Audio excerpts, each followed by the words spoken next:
So recording on. So আমরা আমাদের আজকের ক্লাসে চলে যাব। আজকে আমাদের চতুর্থ ক্লাস। আজকে আমাদের টপিক অনুযায়ী চতুর্থ ক্লাস, এবং আজকের ক্লাসে আমরা যে বিষয়টি শিখবো সেটা হচ্ছে ধ্বনি পরিবর্তন। ব্যাকরণের 4টা টপিককে স্টুডেন্টরা সবচেয়ে বেশি ভয় পায়। ভালো করে খেয়াল করেন, ব্যাকরণের 4টা টপিককে স্টুডেন্টরা সবচেয়ে বেশি ভয় পায়। একটা হচ্ছে কারক, একটা হচ্ছে সমাস, একটা হচ্ছে ধ্বনি পরিবর্তন, একটা হচ্ছে প্রকৃতি প্রত্যয়। তো এই 4টা টপিকের মধ্যে একটা আজকে আমরা পড়তে যাচ্ছি। সুতরাং একদম মাইন্ড ফ্রেশ, ব্রেইন কুল থাকা লাগবে। আপনার মাইন্ড যদি ফ্রেশ না থাকে, ব্রেইন যদি কুল না থাকে, আপনি ধ্বনি পরিবর্তনে প্যাচ লাগাবেন।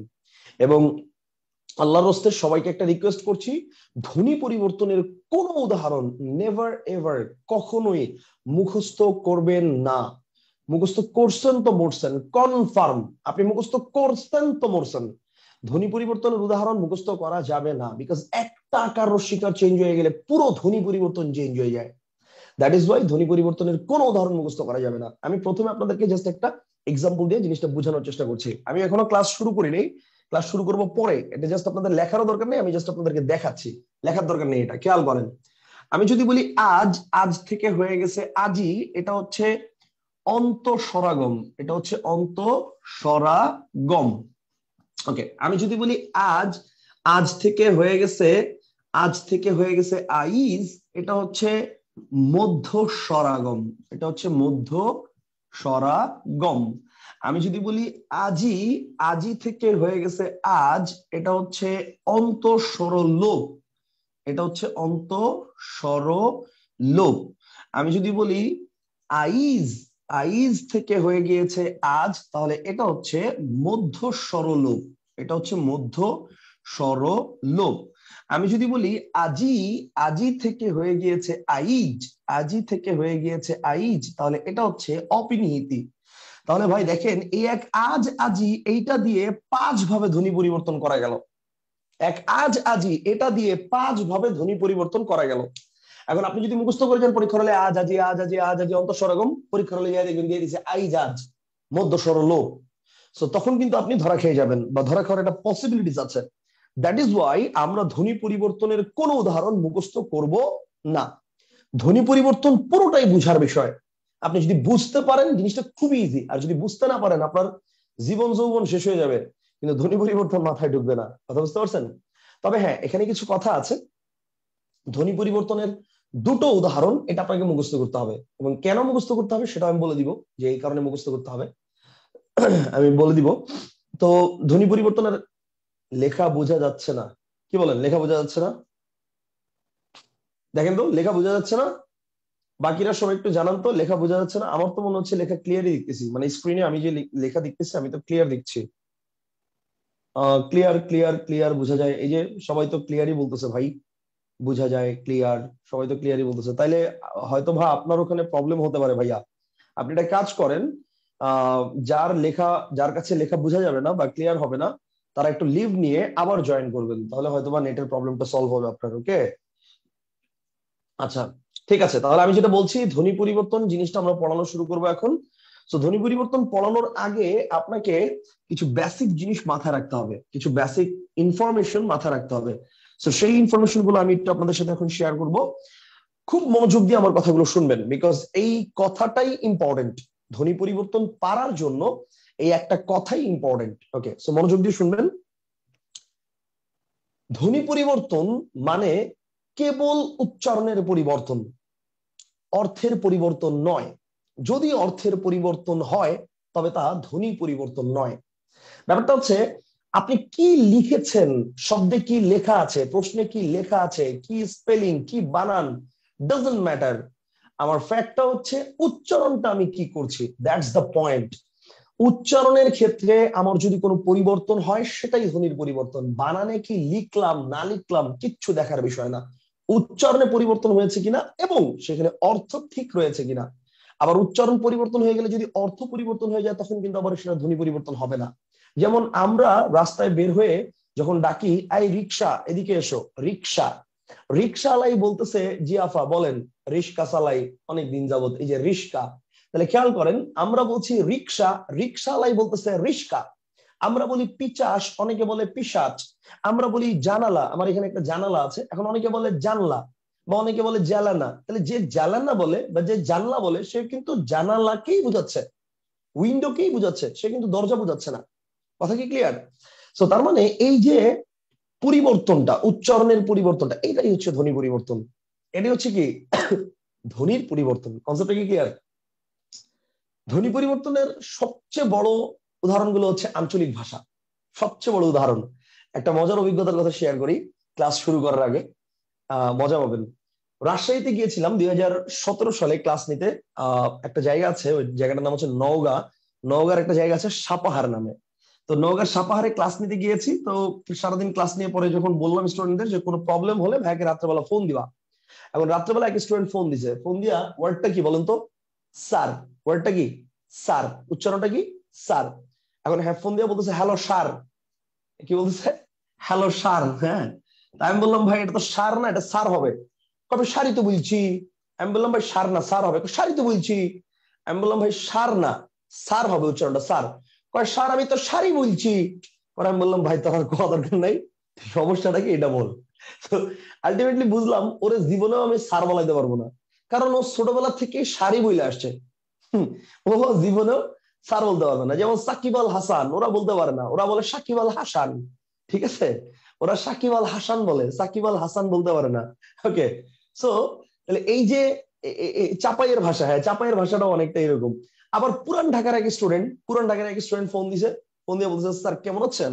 আমি বললাম হ্যাঁ আলহামদুলিল্লাহ ভালো। স্যার কালকে তো কুরবানি, 4টা সার কুরবানি দিয়ে এলাম। আমি তো বললাম 4টা সার কুরবানি দিবা, বুঝলাম না জিনিসটা। তারপরে বলতেছে যে আজকে হাটে গেছিলাম, 4টা সার কিনছি, কালকে কুরবানি দিব। তো ব্যাপারটা হচ্ছে সে কিন্তু এই সার কুরবানি দিবে, কিন্তু বলতেছে কোন স্যার? এই স্যার। ভয় পেয়েছিলাম প্রথমে। তো ব্যাপারটা হচ্ছে দেখেন, কেউ স্যারকে সার বলে, কেউ সারকে স্যার বলে। ওকে, পুরান ঢাকারা কি বলে? সারকে স্যার বলে। তাহলে এই যে জায়গা ভেদে উচ্চারণের একটা বিশাল পরিবর্তন, এটাই হচ্ছে ধ্বনি পরিবর্তন। কিন্তু খেয়াল করেন, যে ব্যক্তি স্যারকে সার বলছে সে কিন্তু ওই স্যারকেই বুঝাচ্ছে, স্যারকেই বুঝাচ্ছে, অর্থের পরিবর্তন হয় নাই। আবার যে সারকে স্যার বলতেছে সেও কিন্তু সারকেই বুঝাচ্ছে, মানে যে সার ক্রমণে দিবে। কথা কি ক্লিয়ার? মানে ব্যাপারটা হচ্ছে উচ্চারণের পরিবর্তনটাই হচ্ছে ধ্বনি পরিবর্তন। কি বানান, কি লিখছেন ডাজন্ট ফ্যাক্ট। এই কথাটা হচ্ছে মেইন, এইটুক মাথায় রাখেন, ইনশাল্লাহ ধ্বনি পরিবর্তন সহজ হয়ে যাবে। ওকে ফাইন, আসেন এবার আমরা তাহলে একটা একটা করে উদাহরণে চলে যাই। হ্যাঁ, আমরা একটা একটা করে উদাহরণে চলে যাই। আসেন 1 নাম্বার। ওকে, 1 নাম্বার। 1 নাম্বার হচ্ছে স্বরাগম। 1 নাম্বারের নাম লিখেন স্বরাগম। Okay fine. আজকে আমরা ধ্বনি পরিবর্তনের টোটাল কয়টা নিয়ম আছে জানেন? প্রায় 17 থেকে 18টা নিয়ম আছে। আজকে আমরা কয়টা নিয়ম শিখবো জানেন? আজকে আমরা শিখবো মাত্র 6টা থেকে 7টা নিয়ম। মাত্র 6টা থেকে 7টা নিয়ম। এই 6টা থেকে 7টা নিয়ম শিখতে আমাদের 1.5 ঘন্টার মতো লেগে যাবে। বিকজ ধ্বনি পরিবর্তনের প্রথম যে 6টা থেকে 7টা নিয়ম আছে, এই 6টা 7টা নিয়মে অনেক বিস্তারিত আলোচনা করার জায়গা আছে এবং অনেক প্যাচের জায়গা আছে। কিন্তু এর পরের ক্লাসে আমরা বাকি 10টা 11টা নিয়ম শিখে ফেলবো, তাও আমাদের আজকের মতো সময় লাগবে না। কথা বুঝতে পারছেন? সেই জন্য 2টা ক্লাসে আমরা ধ্বনি পরিবর্তন পুরো অধ্যায়টাকে বিভক্ত করেছি। ওকে, তো স্বরাগম দেখেন, নাম থেকে আমরা বুঝতেছি এখানে কি হবে, স্বরের আগমন ঘটবে। কি ঘটবে ভাই? একটা স্বরের আগমন ঘটবে। এখন প্রশ্ন হচ্ছে স্বরের আগমন কোথায় ঘটবে? একটা শব্দের মধ্যে ঘটবে। কোথায় ঘটবে? একটা শব্দের মধ্যে স্বরের আগমন ঘটবে। এখন একটা শব্দের কয় জায়গায় স্বরের আগমন ঘটতে পারে? 3 জায়গায় স্বরের আগমন ঘটতে পারে। শব্দের আদিতে ঘটতে পারে, শব্দের মধ্যে ঘটতে পারে এবং শব্দের অন্তে ঘটতে পারে। তাহলে স্বরাগম কয় প্রকার? 3 প্রকার। কি কি? আদি স্বরাগম, মধ্য স্বরাগম এবং অন্ত স্বরাগম। এখানে যে বিষয়টা লক্ষণীয় সেটা হচ্ছে অন্ত বানানে কিন্তু জফলা আছে। অন্ত বানানে কি আছে? জফলা আছে। আপনাদেরকে অবশ্যই এই জিনিসটা আমি শিখিয়েছিলাম দ্বিতীয় ক্লাসে। দ্বিতীয় ক্লাসে এবং তৃতীয় ক্লাসে, দুটি ক্লাসে আমি শিখিয়েছি যে অন্ত বানানে জফলা থাকলে কি হবে, অন্ত বানানে জফলা না থাকলে কি হবে। মনে আছে না? ওই যে অন্তস্থ অ, মনে আছে? ওই অন্তস্থ অ বানানে কিন্তু জফলা ছিল। হ্যাঁ, তো অন্ত মানে হচ্ছে শেষ, আর যদি অন্তের পরে জফলা না দিয়ে বিসর্গ দেয় তখন কি হবে? এটা মানে হচ্ছে মাঝে। এই জন্য দেখবেন অনেক সময় বলি না আমরা যে অন্তর্বর্তীকালীন ছুটি, ওই অন্তর্বর্তীকালীন ছুটিতে কিন্তু বিসর্গ দিয়ে লেখা হয়। বুঝতে পারছেন? ওকে, তাহলে আদি স্বরাগম, মধ্য স্বরাগম, অন্তঃস্বরাগম, এই 3টা হচ্ছে কি বলেন? এই 3টা হচ্ছে স্বরাগম। Okay fine. আদি স্বরাগম, মধ্য স্বরাগম, অন্তঃস্বরাগম, 3টা হচ্ছে প্রকার। এখন আসেন তাহলে আদি স্বরাগম কোনটা? রোমান 1 দিয়ে লিখে ফেলেন আদি স্বরাগম। রোমান 1 দিয়ে লিখে ফেলেন আদি স্বরাগম। Okay fine. উচ্চারণের সুবিধার্থে, কিসের সুবিধার্থে? উচ্চারণের সুবিধার্থে শব্দের আদিতে যদি নতুন করে কোনো স্বর আসে সেটা নামই হচ্ছে আদি স্বরগম। আমার সংজ্ঞা লেখার প্রয়োজন নেই, বিকজ সংজ্ঞা জীবনও পরীক্ষায় আসে নাই, ইনশাল্লাহ ফিউচারও আসবে না। ঠিক আছে, আর যদি আসেও আপনি উদাহরণটা বোঝার চেষ্টা করেন, সংজ্ঞা নিজেই লিখতে পারবেন। আচ্ছা এবার আসেন তাহলে আদি স্বরগম কি? উচ্চারণের সুবিধার্থে শব্দের আদিতে যদি নতুন করে স্বর আসে, যেমন যেমন মনে করেন অ্যাকচুয়াল ওয়ার্ডটা, ইংলিশ ওয়ার্ডটা হচ্ছে স্কুল। অ্যাকচুয়াল ইংলিশ ওয়ার্ডটা কি? স্কুল। অ্যাকচুয়াল ইংলিশ ওয়ার্ডের উচ্চারণটা হচ্ছে স্কুল, স্কুল এরকম। এখন কয়জন আমরা স্কুল এটা উচ্চারণ করি? যখন প্রশ্ন করে যে আপনি কোথায় আছেন, আপনি কোথায় যাচ্ছেন, আমি স্কুলে যাই, আমি স্কুলে আছি। এই যে স্কুল অর্থাৎ শব্দের শুরুতে একটা আদিতে একটা স্বর আসছে, রস্বই আসছে।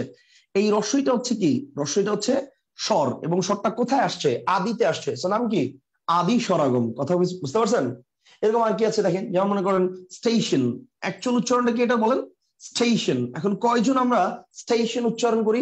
আপনি কোথায় আছেন? আমি স্টেশনে আছি, এয়ারপোর্ট রেলওয়ে স্টেশনে আছি, কমলাপুর রেলওয়ে স্টেশনে আছি।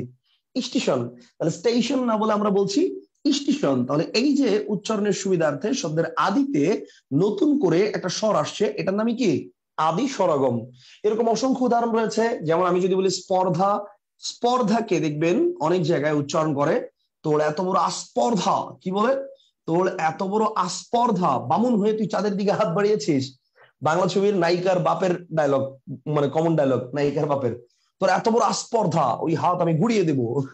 তাহলে এবার খেয়াল করেন, এই যে শব্দের আদিতে নতুন করে একটা স্বর আসছে, আসছে, এই আটা কি? এই আটা হচ্ছে স্বর। কোথায় আসছে? আদিতে আসছে। নাম কি? আদি স্বরগম। তাহলে স্পর্ধা, আস্পর্ধা, স্টেশন, স্টেশন, স্কুল, স্কুল, এগুলো সব কিসের উদাহরণ বলেন? আদি স্বরগমের উদাহরণ। কনসেপ্টটা কি ক্লিয়ার? আমাকে একটু জানাবেন এসএমএস করে যে সবাই বুঝতে পেরেছেন কিনা, আর উদাহরণগুলো লিখে নেবেন। উদাহরণগুলো লিখে নেবেন আর জানাবেন এসএমএস করে যে বুঝেছেন কিনা। তাহলে আমরা রোমান 2-এ যাব, অর্থাৎ মধ্য স্বরগমে যাব। ওকে, ফারাজ ভাই হাত তুলেছেন, 1 মিনিট। হ্যাঁ ফারাজ ভাই আনমিউট করেছি। জি, আসসালামু আলাইকুম স্যার, আমার কথা শুনতে পাচ্ছেন? হ্যাঁ শিওর ভাই, শুনতে পাচ্ছি, জি। বলেন। আসসালামু আচ্ছা আলাইকুম। স্যার, ওয়ালাইকুম আসসালাম। স্যার, ওই যে স্টেশন থেকে স্টেশন যখন স্টেশন লিখলেন, তখন একারটা ইকার হলো কেন? এটার কি কোনো কারণ আছে, মানে স্পেসিফিক? না, মানে স্টেশন ছিল এখানে ওটা যদি। রাইট, বুঝতে পেরেছি। এখানে একটা বিষয় মাথায় রাখবেন, খুব চমৎকার একটা প্রশ্ন করেছেন। আমি আমি মাইক্রোফোনটা অ্যাড করে তারপর, বিকজ এটাতে অনেকেরই প্রবলেম হয়, আমি মাইক্রোফোনটা অ্যাড করে তারপর বলছি। ওকে, খুব মনোযোগ দিয়ে শুনবেন। ভাই একটা প্রশ্ন করেছেন, চমৎকার একটা প্রশ্ন করেছেন যে ভাই স্টেশন থেকে যখন স্টেশন করলাম তখন প্রথমে অস্বীকার আনছি, এটা তো ঠিক আছে, কিন্তু এখানে তো আমার একটা ছিল আগে একার, এই একারটা আমার অস্বীকার কেন হলো? এটা একটা প্রশ্ন করেছেন। তো উত্তরটা হচ্ছে দেখেন, ধ্বনি পরিবর্তনটা আমরা ব্যবহার করি কেন, বা ধ্বনি পরিবর্তনের তৈরি হয়েছে কেন বলেন তো? উচ্চারণের সহজ প্রবণতার জন্য। যেই উচ্চারণটা আমাদের সহজ লাগে আমরা সেটাই করি, অ্যাকচুয়াল উচ্চারণ আমরা ধার ধারি না, এটাই হচ্ছে প্রবলেম। কথা কি ক্লিয়ার? যেমন মনে করেন আহ যেমন মনে করেন গ্রাম, এখন দেখবেন গ্রামের দিকের লোকরাই গ্রাম না উচ্চারণ করে বলতেছে গ্যারাম, বিকজ তাদের কাছে গ্যারামটাই সহজ লাগে উচ্চারণ করতে। গ্রাম, ওই গয় রয় আকার একসাথে উচ্চারণ করতে তাদের কাছে কঠিন, এই কারণে তারা উচ্চারণ করে গ্যারাম। তো ব্যাপারটা হচ্ছে, যখন আপনি এই রস্বীকারের পরে যদি একার দেন তাহলে উচ্চারণটা কি হয়? ইয়ে স্টেশন, উচ্চারণটা আরো কঠিন হয়ে যায়। ঠিক আছে, তো এই কারণে রস্বীকারের প্রভাবটা বজায় রাখার জন্য এটা কি করতেছে, ওই একারটা রস্বীকারের মতো হয়ে গেছে। এটা হচ্ছে প্রথম কারণ। নাম্বার 2, যেটা লজিক্যাল কারণ, এটা হচ্ছে ব্যক্তিগত মতামত। এবার নাম্বার 2 যেটা লজিক্যাল এক্সপ্লেনেশন, যেটা মনে রাখবেন, একটা ধ্বনি পরিবর্তন কেবলমাত্র একটা নিয়মেই যে হয়ে থাকে ব্যাপারটা তা না, 2-3টা নিয়মেও হয়ে থাকে। কথা কি ক্লিয়ার? যেমন আমি আপনাকে একটা উদাহরণ দিই, মর্মর, মর্মর থেকে মার্বেল, মর্মর থেকে মার্বেল, এটা বাংলাদেশের সকল রাইটারের বইতে বিষমী ভবনের উদাহরণে পাবেন। বাট হাউ, কিভাবে? কেউ কোনো বইতে এটা ব্যাখ্যা নাই। মর্মর থেকে মার্বেল এটা বিষমী ভবনের উদাহরণে কিভাবে আছে, কেন আছে, এটা কিভাবে হইলো বিষমী ভবন, এটার ব্যাখ্যা দেওয়া নাই। এবং মোস্ট অফ দ্য স্টুডেন্ট, আমি ড্যাম শিওর, মুখস্থ করে নিয়েছে এটা উদাহরণ, বুঝে না। কথা কি ক্লিয়ার? সো ইনশাল্লাহ আজকে এটা দেখাবো। এবং এটা কিন্তু একটা নিয়মে হয় নাই, এটা স্টেপ বাই স্টেপ 2টা নিয়মে হয়েছে। এবং যখন 2টা নিয়মে হয় তখন প্রথম নিয়মটাকে আমরা বেশি প্রাধান্য দিই। এই একটু পরে আপনি এই জিনিসটা জানবেন, সমস্যা নাই। ঠিক আছে, তো এখানে দেখেন রস্বীকার এসেছে, এটা তো 1 নাম্বার কারণ। নাম্বার 2 হচ্ছে এই কারটা রস্বীকার হয়েছে, এটা সঙ্গতির একটা প্রভাব, অর্থাৎ আদি স্বরের কারণে পরের রস্যিকারটা যদি পরিবর্তন হয় তাহলে সেটার নাম হচ্ছে আদি স্বরস সঙ্গতি বা প্রগত স্বরস সঙ্গতি। তো যেহেতু এখানে দুইটা কারণ হয়েছে, প্রথমে হচ্ছে আদি স্বরাগম, দ্বিতীয় কারণে হচ্ছে অর্থাৎ প্রথমে অ্যাকচুয়ালি ওয়ার্ডটা ছিল স্টেশন, তারপরে ওয়ার্ডটা হয়েছে স্টেশন, ই স্টেশন, তারপরে স্টেশন থেকে হয়েছে স্টেশন। ঠিক আছে, তার মানে এখানে কিন্তু প্রথমে একটা ধাপ এইটা, পরের ধাপ এইটা, ওকে, দুইটা ধাপে হয়েছে। এখন প্রথম হচ্ছে এটা রস্যিকার আসছে, এটার নাম আদি স্বরাগম, আর দ্বিতীয় ধাপে হচ্ছে এই রস্যিকারের প্রভাবে এই রস্যিকারটা মানে একারটা চেঞ্জ হয়েছে, এটার নাম হচ্ছে স্বরস সংগতি, প্রগত স্বরস সংগতি। এটা যখন আমরা স্বরস সংগতি পড়বো তখন আমি বুঝাবো। তো যেহেতু দুইটা নিয়মে হয়েছে, এইরকম ক্ষেত্রে খেয়াল করবেন প্রথম ধাপটা কি, সেই ধাপের নামে নামকরণটা হবে। তো এখানে হচ্ছে প্রথম ধাপে রস্যিকার এসেছে, এইটা হচ্ছে আহ আদি স্বরাগমে, এই কারণে এটা হচ্ছে আদি স্বরাগম। Concept clear? আশা করি আমি বুঝাতে পেরেছি। তারপরে একটু জানাবেন বুঝছেন কিনা ফারাজ ভাই। ফারাজ ভাই আনমিউট করেছি আবার, বুঝতে? জি জি জি, বুঝতে পেরেছি বুঝতে পেরেছি বুঝতে পেরেছি, ধন্যবাদ। Okay, thank you, thank you, thank you. আচ্ছা ওয়েট, একজন হাত তুলে রেখেছেন এক ভাই, আমি একটু দেখি। সেলিম হোসেন, হ্যাঁ সেলিম হোসেন ভাই আনমিউট করেছি, বলেন। জি ভাইয়া, আমি বলতে চাচ্ছি কি, এই যে আদি স্বরাগম যেটা, যে স্বরের আগমন হচ্ছে, এটা কি শুধুমাত্র হচ্ছে স্বরধ্বনি আসবে, মানে হ্যাঁ, ব্যঞ্জন ধ্বনি কি আসতে পারবে না না, কখনো? ব্যঞ্জন আসবে না, মানে নামই তো আদি স্বরাগম। স্বরের আগমন বলতে কি হচ্ছে, শুধুমাত্র স্বরধ্বনিকে বোঝাচ্ছে? জি মানে বুঝি নাই। এইখানে এই স্বরটা কি স্বরধ্বনিকে বোঝাচ্ছে? বলছি যে এখানে হ্যাঁ, যে স্বরের যে আগমন হচ্ছে, এই স্বরটা কি হচ্ছে স্বরধ্বনিকে বোঝাচ্ছে? ধ্বনিকে বোঝাচ্ছে, রাইট, স্বর ধ্বনিকে বোঝাচ্ছে, রাইট। আচ্ছা আচ্ছা আচ্ছা, থ্যাংক ইউ স্যার, এখানে থ্যাংক ইউ। ব্যঞ্জন নিয়ে তো প্রশ্নই আসে না, আর স্বরবর্ণেরও এখানে ফ্যাক্ট না, বিকজ আমি আগেই বলেছি ধ্বনি পরিবর্তন, বর্ণের পরিবর্তন আমরা জি শিখছি না। সো ধ্বনিটা হচ্ছে ফ্যাক্ট। জি জি, ওকে, ঠিক আছে, thank you. Please, thank you. Okay, আচ্ছা আমরা চলে যাচ্ছি তাহলে পরবর্তী পয়েন্টে। এতক্ষণ আমরা এটা নিয়ে আলোচনা করেছি, আদি স্বরাগমের বিষয়টা নিয়ে আলোচনা করেছি বিস্তারিত। এবার চলে যাচ্ছি আমরা মধ্য স্বরাগমে। তবে মধ্য স্বরাগমে যাওয়ার পূর্বে আপনাদেরকে অন্য একটা বিষয় আমার বোঝাতে হবে, সেটা হচ্ছে ধ্বনির বিশ্লেষণ। মধ্য স্বরগমে আমরা পরে যাব, আগে ধ্বনির বিশ্লেষণ আপনাকে বুঝতে হবে। ধ্বনির বিশ্লেষণ যদি না বুঝেন, আপনি মধ্য স্বরগম কেন কোনো ধ্বনি পরিবর্তনই আপনি পারবেন না। আর যদি মধ্য স্বরগম ভালো করে বুঝেন, তাহলে সকল ধ্বনি পরিবর্তনই আপনার জন্য সহজ হয়ে যাবে। ঠিক আছে, ওকে। সো ধ্বনি বিশ্লেষণটা কি সেটা একটু আপনাকে বুঝাচ্ছি। আমাকে একটু বলেন তো, তৃষ্ণা এই শব্দটাকে আমরা যদি ভালো করে বোঝার চেষ্টা করেন, আমার সাথে তো আর সাউন্ড করে বলতে পারবেন না, আপনি নিজে নিজে চেষ্টা করেন, চিন্তা করেন, তৃষ্ণা শব্দটাকে আমরা যদি ক্ষুদ্র ক্ষুদ্র অংশে বিভক্ত করি, তাহলে প্রথমে কি আসে চিন্তা করেন তো। প্রথমে আসে ত, প্রথমে কি আসে ত, এরপর আসে কি, এরপর আসে রি, ওকে, ত্রি, এরপরে কি, এরপর হচ্ছে স, ত্রিশ। আচ্ছা এরপরে কি, এরপরে হচ্ছে, এরপরে কি, এটা তো অনেকের প্যাচ লাগে, অনেকে বলেন এখানে হচ্ছে ইয়, হ্যাঁ, এরপরে বলেন অনেকে আ। এখন প্যাচটা কোথায় খেয়াল করেন ভাই, এখানে যে এটার মতো আছে তার মানে এটা না যে এখানে 30 ইয় হবে, কারণ উচ্চারণটা যখন আপনি এভাবে লিখেছেন তখন উচ্চারণটা কি হচ্ছে 30 আ। এটার উচ্চারণটা কি 30 আ না 30 না, উচ্চারণটা হচ্ছে 30 না। তো তার মানে আপনার এটা কিন্তু ইয় না, এটা কি হবে, এটা হবে হচ্ছে দন্তন্য। কনসেপ্টটা কি ক্লিয়ার? এটা কি হবে, দন্তন্য হবে, বুঝতে পারছেন, এটা কি হবে, দন্তন্য হবে। আচ্ছা এখানে আর মূর্ধন্য স হবে না অ্যাকচুয়ালি উচ্চারণের ক্ষেত্রে এটা তালব্য হবে। আচ্ছা এখানে আবার অনেকের একটা প্রশ্ন থাকতে পারে, স্যার আমরা তো জানি এই মূর্ধন্য স, এটা এটা একটা যুক্ত বর্ণ, এটা হচ্ছে মূর্ধন্য স প্লাস মূর্ধন্য মিলে হয়েছে, তাহলে আপনি মূর্ধন্য স মূর্ধন্য না লিখে এটা তালব্য দন্তন্য কেন লিখলেন? বিকজ আমি বারবার বলেছি ভাই, ধ্বনি বিশ্লেষণ শিখছি, বর্ণ বিশ্লেষণ নয়। উচ্চারণ কি হচ্ছে সেই অনুসারে আপনি লিখবেন। আমার বর্ণ হোয়াট এভার ইট ইজ আমার দেখার বিষয় না, কথা কি ক্লিয়ার? উচ্চারণ কি হচ্ছে সেই অনুসারে লিখবো। সো মূর্ধন্য কখনো উচ্চারণ হয় না, উচ্চারণে মূর্ধন্যের উচ্চারণটা সবসময় আমরা দন্তন্য লিখি, আর মূর্ধন্যের উচ্চারণ আমরা সবসময় তালব্য লিখি। কনসেপ্টটা কি ক্লিয়ার? হ্যাঁ, এই যে একজন বলছে মূর্ধন্য বদলে তালব্য হবে না, এক্স্যাক্টলি মূর্ধন্য বদলে তালব্য হবে। ওকে ফাইন, তাহলে তৃষ্ণা কনসেপ্ট ক্লিয়ার। আমি আরেকটা উদাহরণ দিচ্ছি, জিনিসটা একদম ক্লিয়ার হয়ে যাবেন, আসেন আমি আরেকটা উদাহরণ দিচ্ছি, একদম ক্লিয়ার হয়ে যাবেন। আমি যদি বলি পরীক্ষা, আমি যদি বলি পরীক্ষা, এখন দেখেন তো পরীক্ষা ওয়ার্ডটাকে আমি যদি বিশ্লেষণ করি, প্রথমে কি পাচ্ছি প, তারপরে অ, ওকে প, এরপরে রি মানে র, এরপরে ই, পরি, আচ্ছা এখানে দীর্ঘই আছে কিন্তু তারপরে এখানে কিন্তু রস্যিকার লিখছি বিকজ উচ্চারণ। ওকে ফাইন, পরি, এরপরে ক, এরপরে এরপরে কি? এখন অনেকে বলে স্যার ক্ষীয় তো ক প্লাস মূর্ধন্য ক্ষীয়। এখন ক প্লাস মূর্ধন্য যদি আপনি লিখেন তাহলে তারপরে হবে সরেয়া, তাহলে এটা কি উচ্চারণ হয়ে গেল দেখেন তো? পরীক্ষা। আপনি কি পরীক্ষা উচ্চারণ করেন?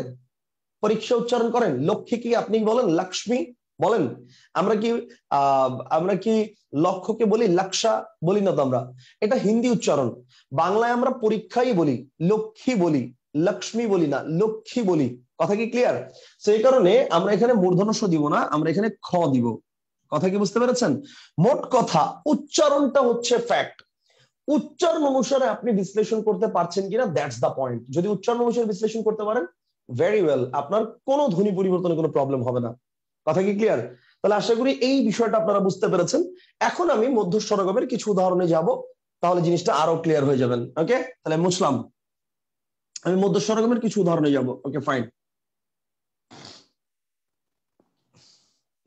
আসেন মধ্যস্বরগমের কিছু উদাহরণে যাই। তো মধ্যস্বরগমের ব্যাপারটা কি একটু খেয়াল করেন। রোমান 2 দিয়ে লিখে ফেলেন মধ্য স রা গম। আচ্ছা মধ্যস্বরগমে কি হবে? মধ্যস্বরগমে উচ্চারণের সুবিধার্থে শব্দের মাঝখানে নতুন করে কোনো স্বর আসবে। যেমন যেমন মনে করেন প্রীতি, যেমন মনে করেন কি প্রীতি। এখন প্রীতিকে দেখবেন বাংলাদেশের অনেক প্রত্যন্ত অঞ্চলে বা অনেকেই, যে আমাদের নাটকের ক্ষেত্রে মোশাররফ করিম একটা মানে বিগ ফিগার, তো মোশাররফ করিম দেখবেন প্রীতিকে উচ্চারণ করে কি পিরিতি। হ্যাঁ, নাটকের ক্ষেত্রে অনেক সময় উচ্চারণ করে কি প্রীতি না বলে বলে কি পিরিতি। তাহলে প্রীতিকে উচ্চারণ করতেছে পিরিতি। ওকে, তাহলে এই যে প্রীতিকে পিরিতি উচ্চারণ করছে, এখানে মাঝখানে একটা স্বর এসেছে। আমরা আপাত দৃষ্টিতে হয়তো দেখতে পাচ্ছি না, চলেন আমরা উদাহরণটা বিশ্লেষণ করি, তাহলে আমরা দেখতে পাবো। ওকে, প্রীতি এটাকে যদি আমরা ভাঙি, প্রথমে কি পাচ্ছি? প, তারপরে কি পাচ্ছি? র, তারপরে কি পাচ্ছি? রস্বই, তারপরে কি পাচ্ছি? ত, তারপরে কি পাচ্ছি? রস্বই। এই হচ্ছে প্রীতি।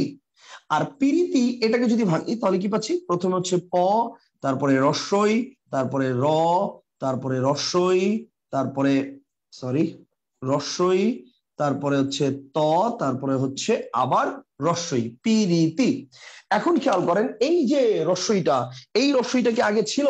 বলেন তো, এই যে রস্বইটা, এই রস্বইটা কি আগে ছিল? ছিল না, একদম নতুন করে আসছে। এই রস্বইটা আগে ছিল না, একদম নতুন করে আসছে। সেই কারণে এই রস্বইটার নাম কি বলেন? মধ্য স্বরাগম। মাথায় রাখবেন, মধ্য স্বরাগম মানে এইটা না যে গুনে গুনে এই পাশে 3টা এই পাশে 3টা হবে, মাঝখানে বসবে। নো, এই জায়গা মানে আদি আর এই জায়গা মানে অন্ত, এই 2 জায়গা বাদ দিয়ে যে কোনো জায়গায় শব্দের মাঝখানে নতুন করে কোনো শব্দ আসলেই সেটা নাম মধ্য স্বরাগম।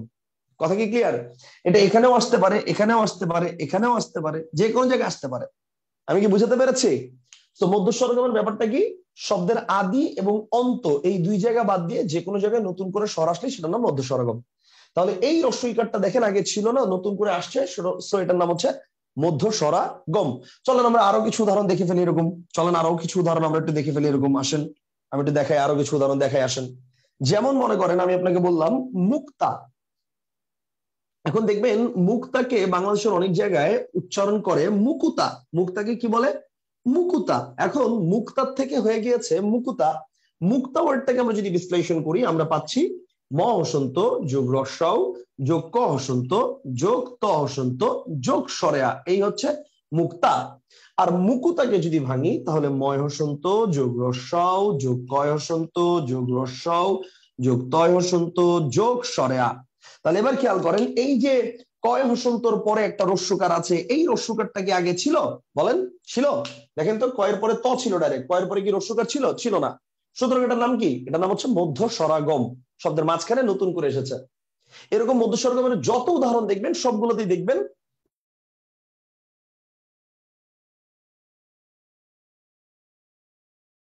মধ্যস্বরগমের, এরকম মধ্যস্বরগমের যত উদাহরণ দেখবেন মাঝখানে দেখবেন নতুন করে একটা স্বর আসছে। চলেন আমরা আরেকটা উদাহরণ দেখে আসি। যেমন মনে করেন ভ্রু, যেমন মনে করেন ভ্রু। ভ্রুকে দেখবেন বাংলাদেশের অনেক প্রত্যন্ত অঞ্চলে এরা বলে ভুরু। প্রত্যন্ত অঞ্চল বাদ দেন, আমরাই অনেকে বলি ভ্রুকে বলি ভুরু। ভ্রুকে কি বলি? ভুরু বলি, ভুরু। ভ্রুকে বলি ভুরু। এখন ভ্রু এই ওয়ার্ডটাকে যদি আমরা বিশ্লেষণ করি, আমরা কি পাচ্ছি? ভয় হসন্ত যোগ রয় হসন্ত যোগ রস্যও, এটা হচ্ছে ভ্রু। আর ভুরুকে ভাঙলে ভয়সন্ত যোগ রস্যাও যোগ রয়সন্ত যোগ রস্যাও। তাহলে এই যে ভয়সন্ত যোগ রস্যাও রয়সন্ত যোগ রস্যাও, এখন দেখেন ভয়ের পরে যে রস্যটা, এটা কিন্তু আগে ছিল না, একদম নতুন করে আসছে। সেটার নাম কি? এটার নাম হচ্ছে মধ্য স্বরা গম। কনসেপ্টটা কি ক্লিয়ার? তাহলে উচ্চারণের সুবিধার্থে শব্দের মাঝখানে যদি নতুন করে কোনো স্বর আসে, এরকম যত উদাহরণ আছে, আমি কয়েকটা উদাহরণ এবার র্যান্ডমলি লিখে দিই, আমি আর ব্যাখ্যা করবো না, ভাঙবো না, না পারলে আমাকে বলবেন, তাহলে আমি ভেঙে দিব। যেমন মনে করেন প্রেক, প্রেক থেকে হয়ে গিয়েছে পেরেক। হ্যাঁ, প্রেক থেকে হয়ে গিয়েছে পেরেক। বা মনে করেন ক্লাস, ক্লাস থেকে হয়ে গিয়েছে ক্যালাস, ক্লাস থেকে হয়ে গিয়েছে ক্যালাস। যদি বলি আমি গ্লাস, গ্লাস থেকে হয়ে গিয়েছে গ্যালাস, গ্লাস থেকে হয়ে গিয়েছে গ্যালাস। যদি বলি আমি গ্রাম, গ্রাম থেকে হয়ে গিয়েছে গ্যারাম। তাহলে এগুলো কিসের উদাহরণ বলেন তো? সব মধ্য স্বরগম। কনসেপ্ট কি ক্লিয়ার? কারো কোনো প্রশ্ন থাকলে আমাকে একটু বলতে পারেন।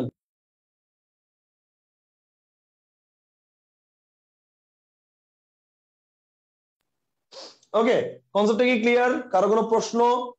একজন হাত তুলেছেন, 1 মিনিট। ওকে, আনমিউট করেছি ভাইয়া, একটা যে নাম্বার ডিজিট ছিল ওই অ্যাকাউন্টটাকে আনমিউট করেছি, বলেন। আসসালামু আলাইকুম স্যার। স্যার হচ্ছে আমরা কিভাবে বুঝবো যে হচ্ছে প্রেক কে পেরেক এইভাবে লিখতে হবে বা ক্লাসকে ক্যালাস লিখতে হবে? You don't need to, you don't need to. আপনার বোঝার কোনো প্রয়োজন নাই, পরীক্ষার হলে দুটোই দেয়া থাকবে, আচ্ছা এটাও দেয়া স্যার, থাকবে, এটাও দেয়া থাকবে। ওকে, জি বুঝতে পারছি। Thank you sir. ঠিক আছে ভাই, থ্যাংক ইউ। ওকে, হাকিম ভাই। হ্যাঁ হাকিম ভাই, বলেন। ভাই আমি বলতেছি যে আপনি যে উদাহরণ চারটা লিখলেন যদি একটু ভাঙে দিতেন তাহলে উপকার হতো আর কি। আচ্ছা ঠিক আছে, ভেঙে দিচ্ছি। ওকে, ওকে ভাই, থ্যাংক ইউ।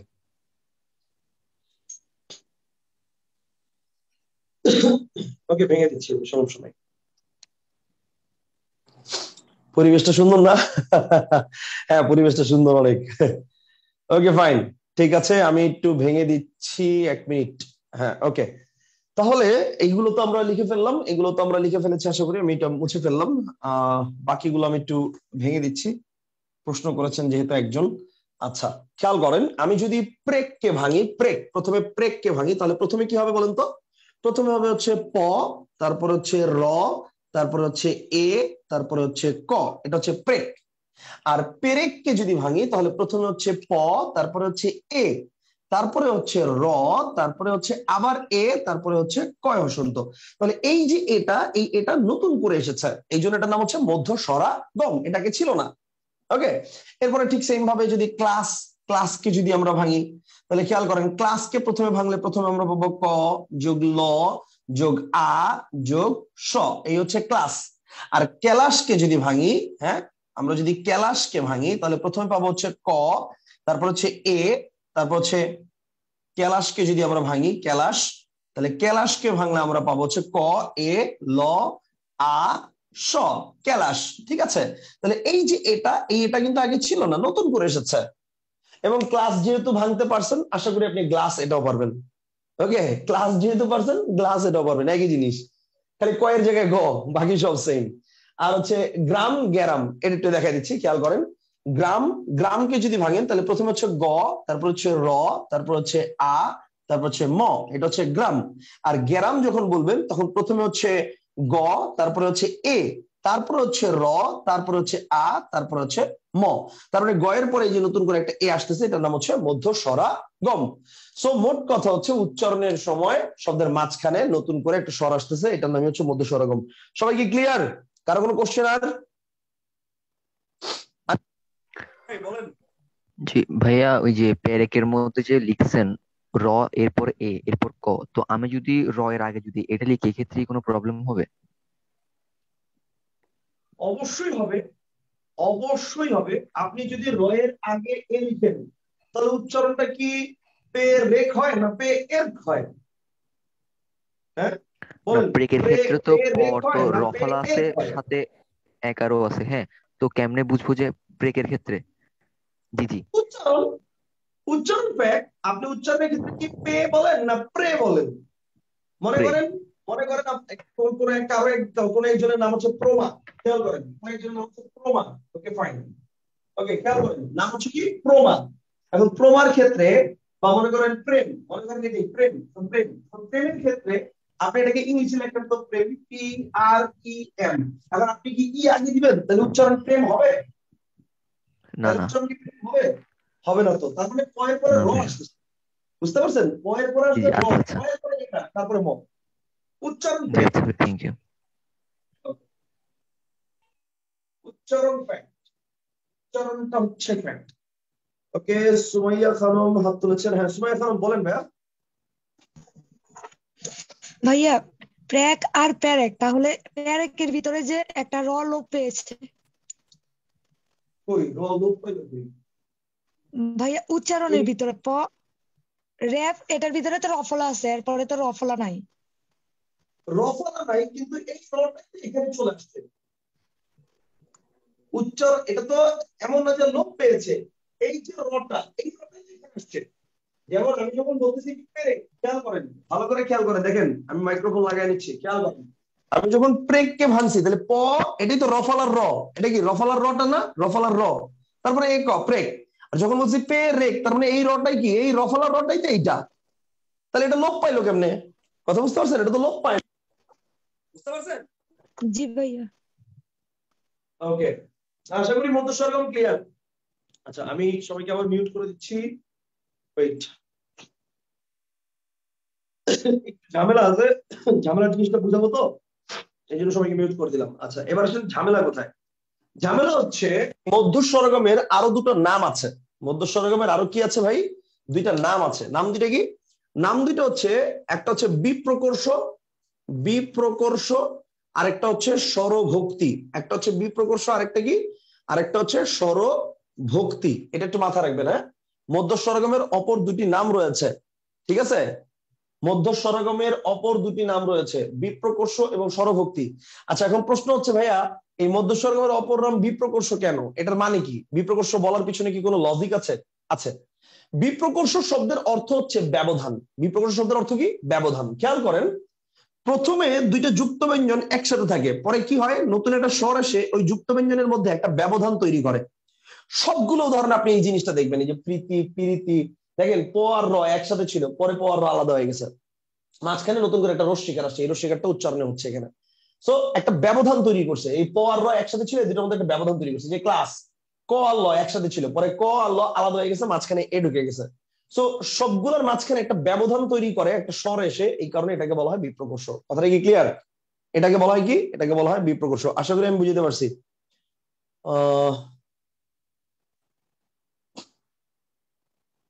আচ্ছা, ওকে ফাইন। আসেন আমরা পরের পয়েন্টে যাই। তাহলে আমরা মধ্যস্বরগম জিনিসটা ক্লিয়ার করেছি, আমরা চলে যাই এবার অন্তঃস্বরগমে। আমরা চলে যাব এবার অন্তঃস্বরগমে। রোমান 3, রোমান 3 দিয়ে লিখেন অন্তঃস্বরাগম। বোর্ড যে মুছবো, ডান হাত লড়াইতে পারি না। ওরে আল্লাহ, আল্লাহ সত্যি পাই না। ওকে, আসেন আমরা এবার আলোচনা করবো অন্তঃস্বরগম। আল্লাহ, আবার আব্দুল আউয়াল ভাই হাত তুলেছেন। আচ্ছা, আব্দুল আউয়াল ভাই বলেন। স্যার এখানে স্বরভক্তির নাম কেন হলো? ভেরি গুড, বিপ্রকর্ষ বুঝাইলাম, স্বরভক্তি তো বুঝাইলাম না। আচ্ছা, দিচ্ছি। ব্যাপারটা হচ্ছে স্বরভক্তি একই কারণে হয়েছে, মনে রাখবেন। ভক্তি শব্দের অনেকগুলো অর্থ রয়েছে। আধুনিক বাংলা অভিধান অনুসারে ভক্তি শব্দের অর্থ শ্রদ্ধা, সম্মান জ্ঞাপন করা, গুণগান করা, ইত্যাদি ইত্যাদি ইত্যাদি। তবে সংস্কৃত ব্যাকরণে ভক্তি শব্দের একটা অর্থ হচ্ছে পার্থক্য। ভক্তি শব্দের একটা অর্থ কি? পার্থক্য। এটা সংস্কৃত ব্যাকরণ অনুযায়ী। তো সেই নিয়ম অনুসারে একটা স্বর এসে যখন দুটো ব্যঞ্জনের মধ্যে একটা পার্থক্যের সৃষ্টি করছে, ব্যবধান সৃষ্টি করছে, এই কারণে এটাকে স্বরভক্তি বলা হচ্ছে। Concept clear? এই ব্যাখ্যা আশা করি আপনি বাংলাদেশের কোনো রাইটার বইতে পাবেন না। ওকে, অ্যাড করেছি আমার বইতে, ইনশাল্লাহ পাবেন, সমস্যা নাই। ওকে ফাইন, সবই পাবেন। এই যে স্বরভক্তি, বিপ্রকর্ষ, কেন কোনটাকে বলা হচ্ছে, সবই পাবেন। ওকে ফাইন, আসেন পরের পয়েন্টে যাই আমরা।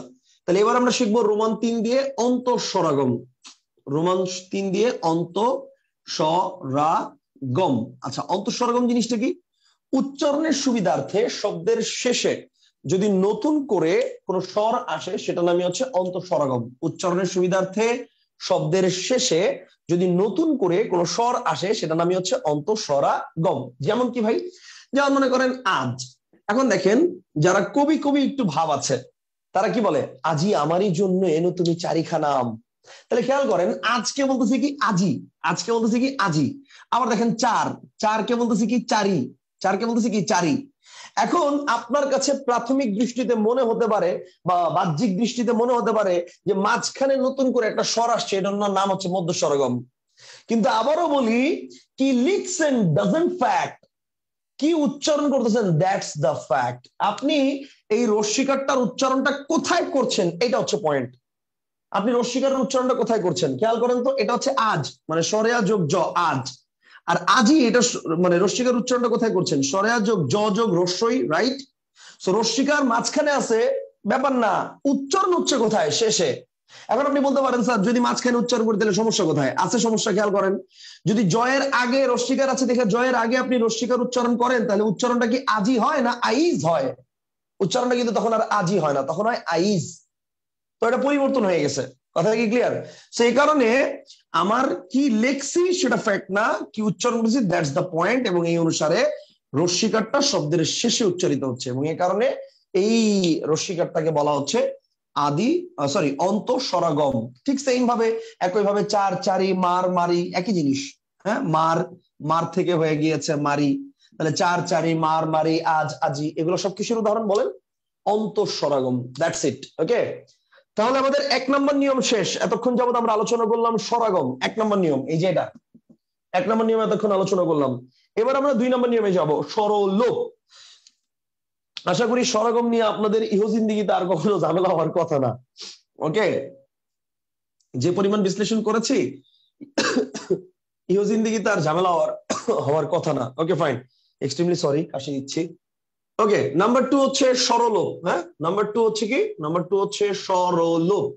আচ্ছা, স্বরলোপ জিনিসটা কি? স্বরলোপ হচ্ছে, লিখে রাখেন, স্বরাগমের বিপরীত। লিখেন স্বরাগমের বিপরীত, শেষ, সহজ হিসাব। মানে কি ভাই, ব্যাপারটা কি? ব্যাপারটা হচ্ছে স্বরাগমে আপনি যা শিখেছেন ওই জিনিসটাই জাস্ট যদি উল্টায় দেয়, এটাই হচ্ছে স্বরলোপ। That's it. যেমন কি ভাই, যেমন এই মাত্র আপনি পড়েছেন যে আজ থেকে আজি, এটা হচ্ছে অন্তঃস্বরাগম।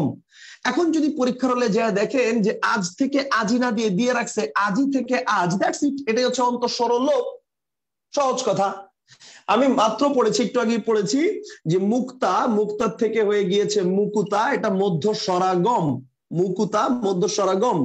এখন পরীক্ষার হলে যা যদি দেখি আমি দেয়া আছে মুকুতা থেকে মুক্তা, দ্যাটস ইট, এটাই হচ্ছে মধ্য স্বরলোপ। অর্থাৎ এই মাঝখান থেকে কয়ের পরে যে রস্যকারটা ছিল সেটা লোপ পেয়েছে এখানে, শেষ। মানে মোট কথা স্বরাগমের বিপরীতটাই কি? স্বরলোপ। Concept clear? তাহলে স্বরাগম কয় প্রকার? 3 প্রকার। স্বরলোপ কয় প্রকার? 3 প্রকার। একই জিনিস, পুরো সেম জিনিস। তো এটা আমার অলরেডি বুঝানো কিছু নাই, এটা আপনারা বুঝে গিয়েছেন, জাস্ট ধরতে পারলেই হচ্ছে। তো এটা আশা করি বুঝে গিয়েছেন।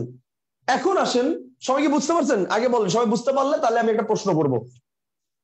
যদি সবাই বুঝে থাকেন তাহলে আমি একটা প্রশ্ন করব।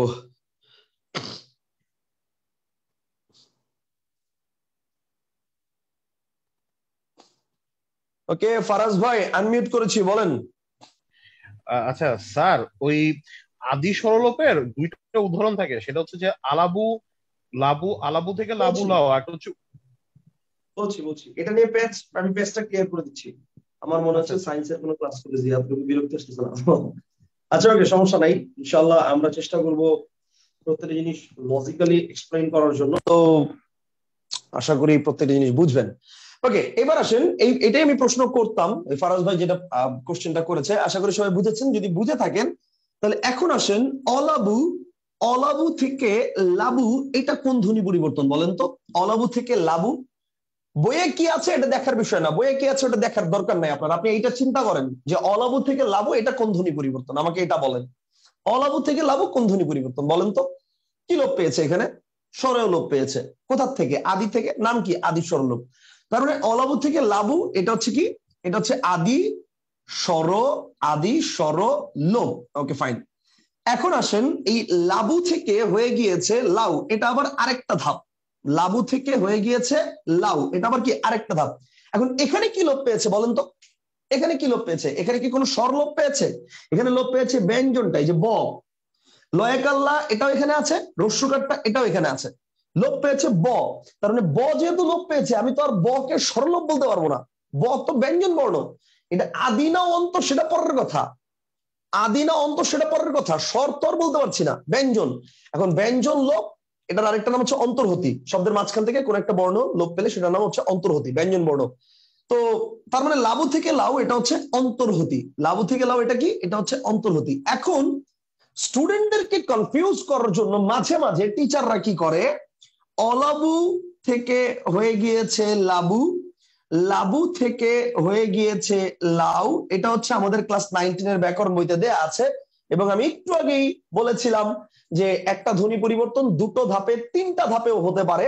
তো সেক্ষেত্রে প্রথম যে ধাপটা সেই ধাপটার নাম অনুসারে নামটা হবে। কথা কি ক্লিয়ার? অলাবু থেকে হয়ে গিয়েছে লাবু, লাবু থেকে হয়ে গিয়েছে লাউ। অর্থাৎ আমরা একজন প্রশ্ন করছি লাবু মানে কি, লাবু মানে লেবু না, আমরা যেটাকে বলি লাউ, এই লাউটাকে একটা সময় উচ্চারণ করা হতো লাবু নামে গ্রামের প্রত্যন্ত অঞ্চলে। কথা কি ক্লিয়ার? তো তার মানে অলাবু, অলাবু থেকে হয়ে গিয়েছে লাবু, লাবু থেকে হয়ে গিয়েছে লাউ। এখন খেয়াল করেন, তাহলে যখন মানে তাহলে যদি বলে যে অলাবু থেকে লাবু, লাবু থেকে লাউ, এটা কোন ধ্বনি পরিবর্তন? যদি এটা বলে অলাবু থেকে লাবু, লাবু থেকে লাউ, কোন ধ্বনি পরিবর্তন? এটার কারেক্ট আনসারটা হচ্ছে আদি স্বর লোপ। বলেন কেন? কারণ এখানে যদিও দুইটা ধাপে পরিবর্তন হয়েছে, বাট প্রথম ধাপটা কি আদি স্বর লোপ, এই কারণে এটার বেস্ট আনসারটা হবে আদি স্বর লোপ। কিন্তু কিন্তু মাঝে মাঝে স্টুডেন্টদেরকে কনফিউজ করার জন্য টিচাররা কি করে, ডাইরেক্ট এভাবে প্রশ্নটা করে, অলাবু, অলাবু থেকে হয়ে গিয়েছে লাউ, এটা কোন ধ্বনি পরিবর্তন? অলাবু থেকে লাউ, এটা কোন ধ্বনি পরিবর্তন? এখন স্টুডেন্টরা কনফিউজড হয়ে যায়। কেন? কারণ এখানে অ লোপ পেয়েছে আবার ব লোপ পেয়েছে, দুইটাই লোপ পেয়েছে। অলাবু থেকে লাউ আমি স্বরলোপ বলতে পারবো না, ব্যঞ্জন লোপ বলতে পারবো না, মানে শুধু স্বরলোপ বলতে পারবো না, শুধু ব্যঞ্জন লোপ বলতে পারবো না। এবং এই প্রশ্নটা ঢাকা বিশ্ববিদ্যালয়ের ভর্তি পরীক্ষায় 2017 সালে এসেছিল, 17 কি 16 সালে এসেছিল। কথা বুঝতে পারছেন? সো অলাবু থেকে লাউ, ওইটার অপশনে ছিল বর্ণলোপ বা ধ্বনিলোপ, এইটা হচ্ছে বেস্ট অ্যান্সার। ওকে, সো ধ্বনিলোপ। আমি বলি নাই স্বরধ্বনি লোপ না ব্যঞ্জন ধ্বনি লোপ, শুধু বলছি ধ্বনিলোপ। সো এখানে হচ্ছে ধ্বনিলোপ। যদি এই ধরনের কোনো প্রশ্ন আসে যে অলাবু থেকে লাউ এটা কোন ধ্বনি পরিবর্তন, কারেক্ট আনসারটা হবে ধ্বনিলোপ। হ্যাঁ, যদি অপশনে ধ্বনিলোপ না থাকে সেক্ষেত্রে আপনি আদি স্বরলোপ দিতে পারেন, কারণ যেহেতু প্রথম ধাপ এইটা, সেক্ষেত্রে আপনি আদি স্বরলোপ দিতে পারেন যেহেতু প্রথম ধাপ এইটা। তবে বেস্ট আনসার হচ্ছে ধ্বনিলোপ, কারণ এখানে স্বরধ্বনি ব্যঞ্জন ধ্বনি দুটোই লোপ পেয়েছে। জিনিসটা কি ক্লিয়ার সবাই? জিনিসটা কি সবাই ক্লিয়ার? একটু জানাবেন।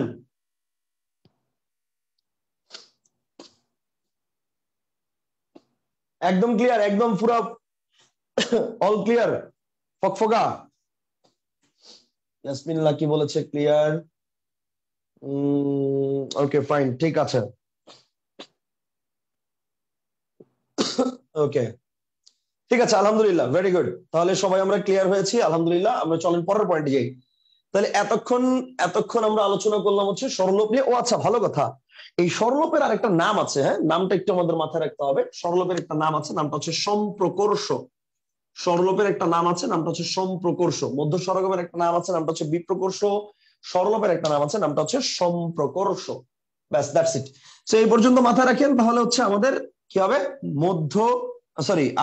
স্বরাগম এবং স্বরলোপ সম্পর্কিত আমাদের সকল আলোচনা শেষ। এবার আসেন আমরা আলোচনা করব 3 নম্বর পয়েন্ট নিয়ে। 3 নম্বর পয়েন্টের নাম হচ্ছে সমীভবন। 3 নম্বর পয়েন্টের নাম হচ্ছে সমীভবন। ফারাজ ভাই বলেন, ফারাজ ভাই বলেন।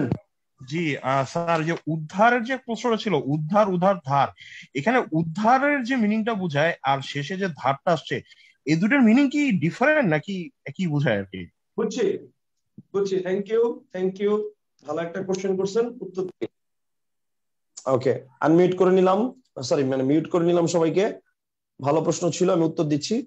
সেটা হচ্ছে আমাদের নবম দশম শ্রেণীর যে মুনির চৌধুরী সম্পাদিত বইটি রয়েছে, সেই বইটিতে স্বরাগমের আদি স্বরলোপের মধ্যে একটা উদাহরণ দেয়া আছে যে উদ্ধার থেকে হয়েছে ধার, এবং সেটা হচ্ছে আদি স্বরলোপ হিসেবে দেয়া আছে। হ্যাঁ, উদ্ধার থেকে দ্বার, উদ্ধার ধার। তো অ্যাকচুয়ালি এটা উদ্ধার থেকে ধার, এইটা আমরা শিখবো না। ওকে, এবং পরীক্ষার হলে এভাবে প্রশ্নটা অ্যাকচুয়ালি আসতে দেখা যায় না কোনো জায়গায়। পরীক্ষার হলে এটাই আসে যে উধার থেকে ধার। দেখেন উধার থেকে ধার, এটা কিন্তু লজিক্যাল, এটা লজিক্যাল। মানে ব্যাপারটা হচ্ছে এটা হিন্দি শব্দ, मैं तुमसे ये उधार लेता हूं, ঠিক আছে, বা উধার মাংতা হু मैं तुमसे ये, মানে উধার লেতা হু বা উধার মাংতা হু মানে হচ্ছে ধার চাইছি, আর বাংলায় হচ্ছে উধার থেকে ধার শব্দটা আসছে। তাহলে উধার থেকে ধার রস্যই লোপ পেয়েছে, নাম হচ্ছে আদি স্বরলোপ, ঠিক আছে। কিন্তু দেখেন উদ্ধার আর ধার দুইটার কিন্তু অর্থই চেঞ্জ হয়ে গেছে। উদ্ধার মানে কাউকে কোনো কিছু থেকে উদ্ধার করা, বাঁচানো, আর ধার মানে হচ্ছে কাউকে লোন দেওয়া, মানে এই ধরনের কিছু। তো দুইটার অর্থ কিন্তু আসলে কোনোভাবে মিলে না। সেই ক্ষেত্রে আমার মনে হয় যেটা নবম দশম শ্রেণীর আগের বইটি তো আসলে অনেক পুরাতন, তো হয়তো ছাপানোর ক্ষেত্রে কোনো মুদ্রণজনিত ভুল থাকতে পারে, কথা বুঝতে পারছেন।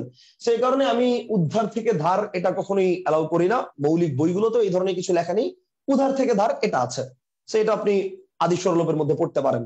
কথা কি ক্লিয়ার? আশা করি বুঝতে পেরেছেন ভাই,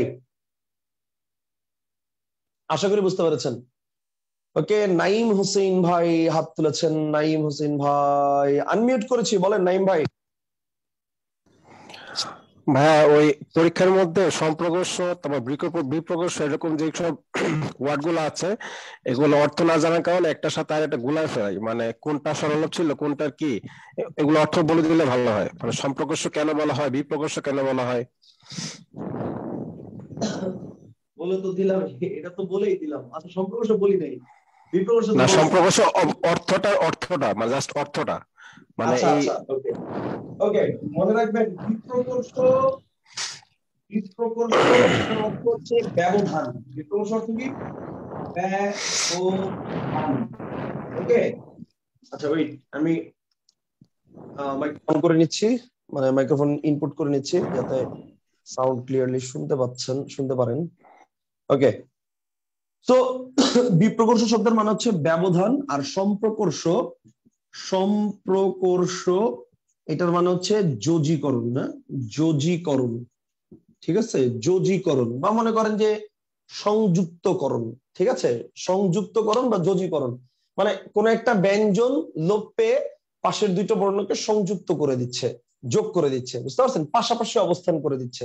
এই কারণে এটাকে হচ্ছে সম্প্রকর্ষ আর ওটাকে হচ্ছে বিপ্রকর্ষ বলা হয়। ওকে ওকে, এবার আসেন আমরা সবচেয়ে মানে কঠিন যে নিয়মগুলো রয়েছে তার দিকে আস্তে আস্তে প্রবেশ করছি। আমাদের কিন্তু দুইটা নিয়ম শেষ, একটা স্বরাগম একটা স্বরলোপ। এবার আসেন 3 নম্বর নিয়ম। 3 নম্বর নিয়মটা হচ্ছে সমীভবন। ওকে, সমীভবন। আচ্ছা সমীভবন জিনিসটা কি? আমি যদি সমীভবনের ব্যাকরণিক সংজ্ঞা বলতে যাই, মোটামুটি আমার ছোটখাটো একটা প্যারাগ্রাফের সমান বলা লাগবে। আচ্ছা প্যারাগ্রাফটা কি? ব্যাপারটা হচ্ছে এরকম যে উচ্চারণের সুবিধার্থে শব্দের আদিতে, না সরি সমীভবনের সংজ্ঞাটা হচ্ছে এরকম যে পাশাপাশি অবস্থিত দুটো ভিন্নধর্মী ব্যঞ্জন বর্ণ যদি একটি আরেকটির প্রভাবে অল্প বা বিস্তর সমতা লাভ করে দুটো ভিন্নধর্মী ব্যঞ্জন বর্ণ একই রকম হয়ে যায়, তখন তাকে সমীভবন বলে। এই বিশাল প্যাচ, এবং এটা মনে হয় মোটামুটি বেশিরভাগ স্টুডেন্টের মাথার উপর দেওয়া যায়। তো এই কারণে সমীভবনের সংজ্ঞাটা যদি আপনার মনে না থাকে কোনো সমস্যা নাই, আমার কাছে স্পেশাল টেকনিক আছে, জোস টেকনিক। আসেন কি, সমীভবন মানে হচ্ছে প্রেম। সমীভবন মানে কি ভাই? প্রেম, দ্যাটস ইট, শেষ। এখন দেখবেন সমীভবনের সব আপনি বুঝে গেছেন, ঠিক আছে। সমীভবন মানে কি? প্রেম। এখন দেখবেন সমীভবনের সব আপনি বুঝে গেছেন, স্পেশাল টেকনিক। ওকে, প্রেমে কি হয় বলেন তো? প্রেমে কি হয়? ওদিন ক্লাসে পড়াচ্ছিলাম, প্রেমে কি হয়? প্রথমেই উত্তর করছে স্যার প্রেমে বিচ্ছেদ হয়। আমি বললাম আরে ভাই আগে তো কাছে আসতে দিবেন, তারপরে যে না বিচ্ছেদ, আগে কাছে না আস নাই, মানে আগে বিচ্ছেদ করে দিচ্ছেন, কেমনে হবে? তো প্রেমে কি হয়? প্রেমে হচ্ছে মিলন হয়, দুইজন আলাদা থাকে এক হয়ে যায়, দ্যাটস ইট। এটাই হচ্ছে সমীভবন। কথা কি ক্লিয়ার? এটাই হচ্ছে সমীভবন। মানে ব্যাপারটা হচ্ছে দুইটা আলাদা বর্ণ থাকবে, এটা এক হয়ে যাবে, এটা নামে কি? সমীভবন। চলেন আমরা দেখি, একটু উদাহরণ দেখি। যেমন মনে করেন আমি বললাম কাদনা, এখন কাদনার থেকে হয়ে গিয়েছে কি? কাদনার থেকে হয়ে গিয়েছে কান্না।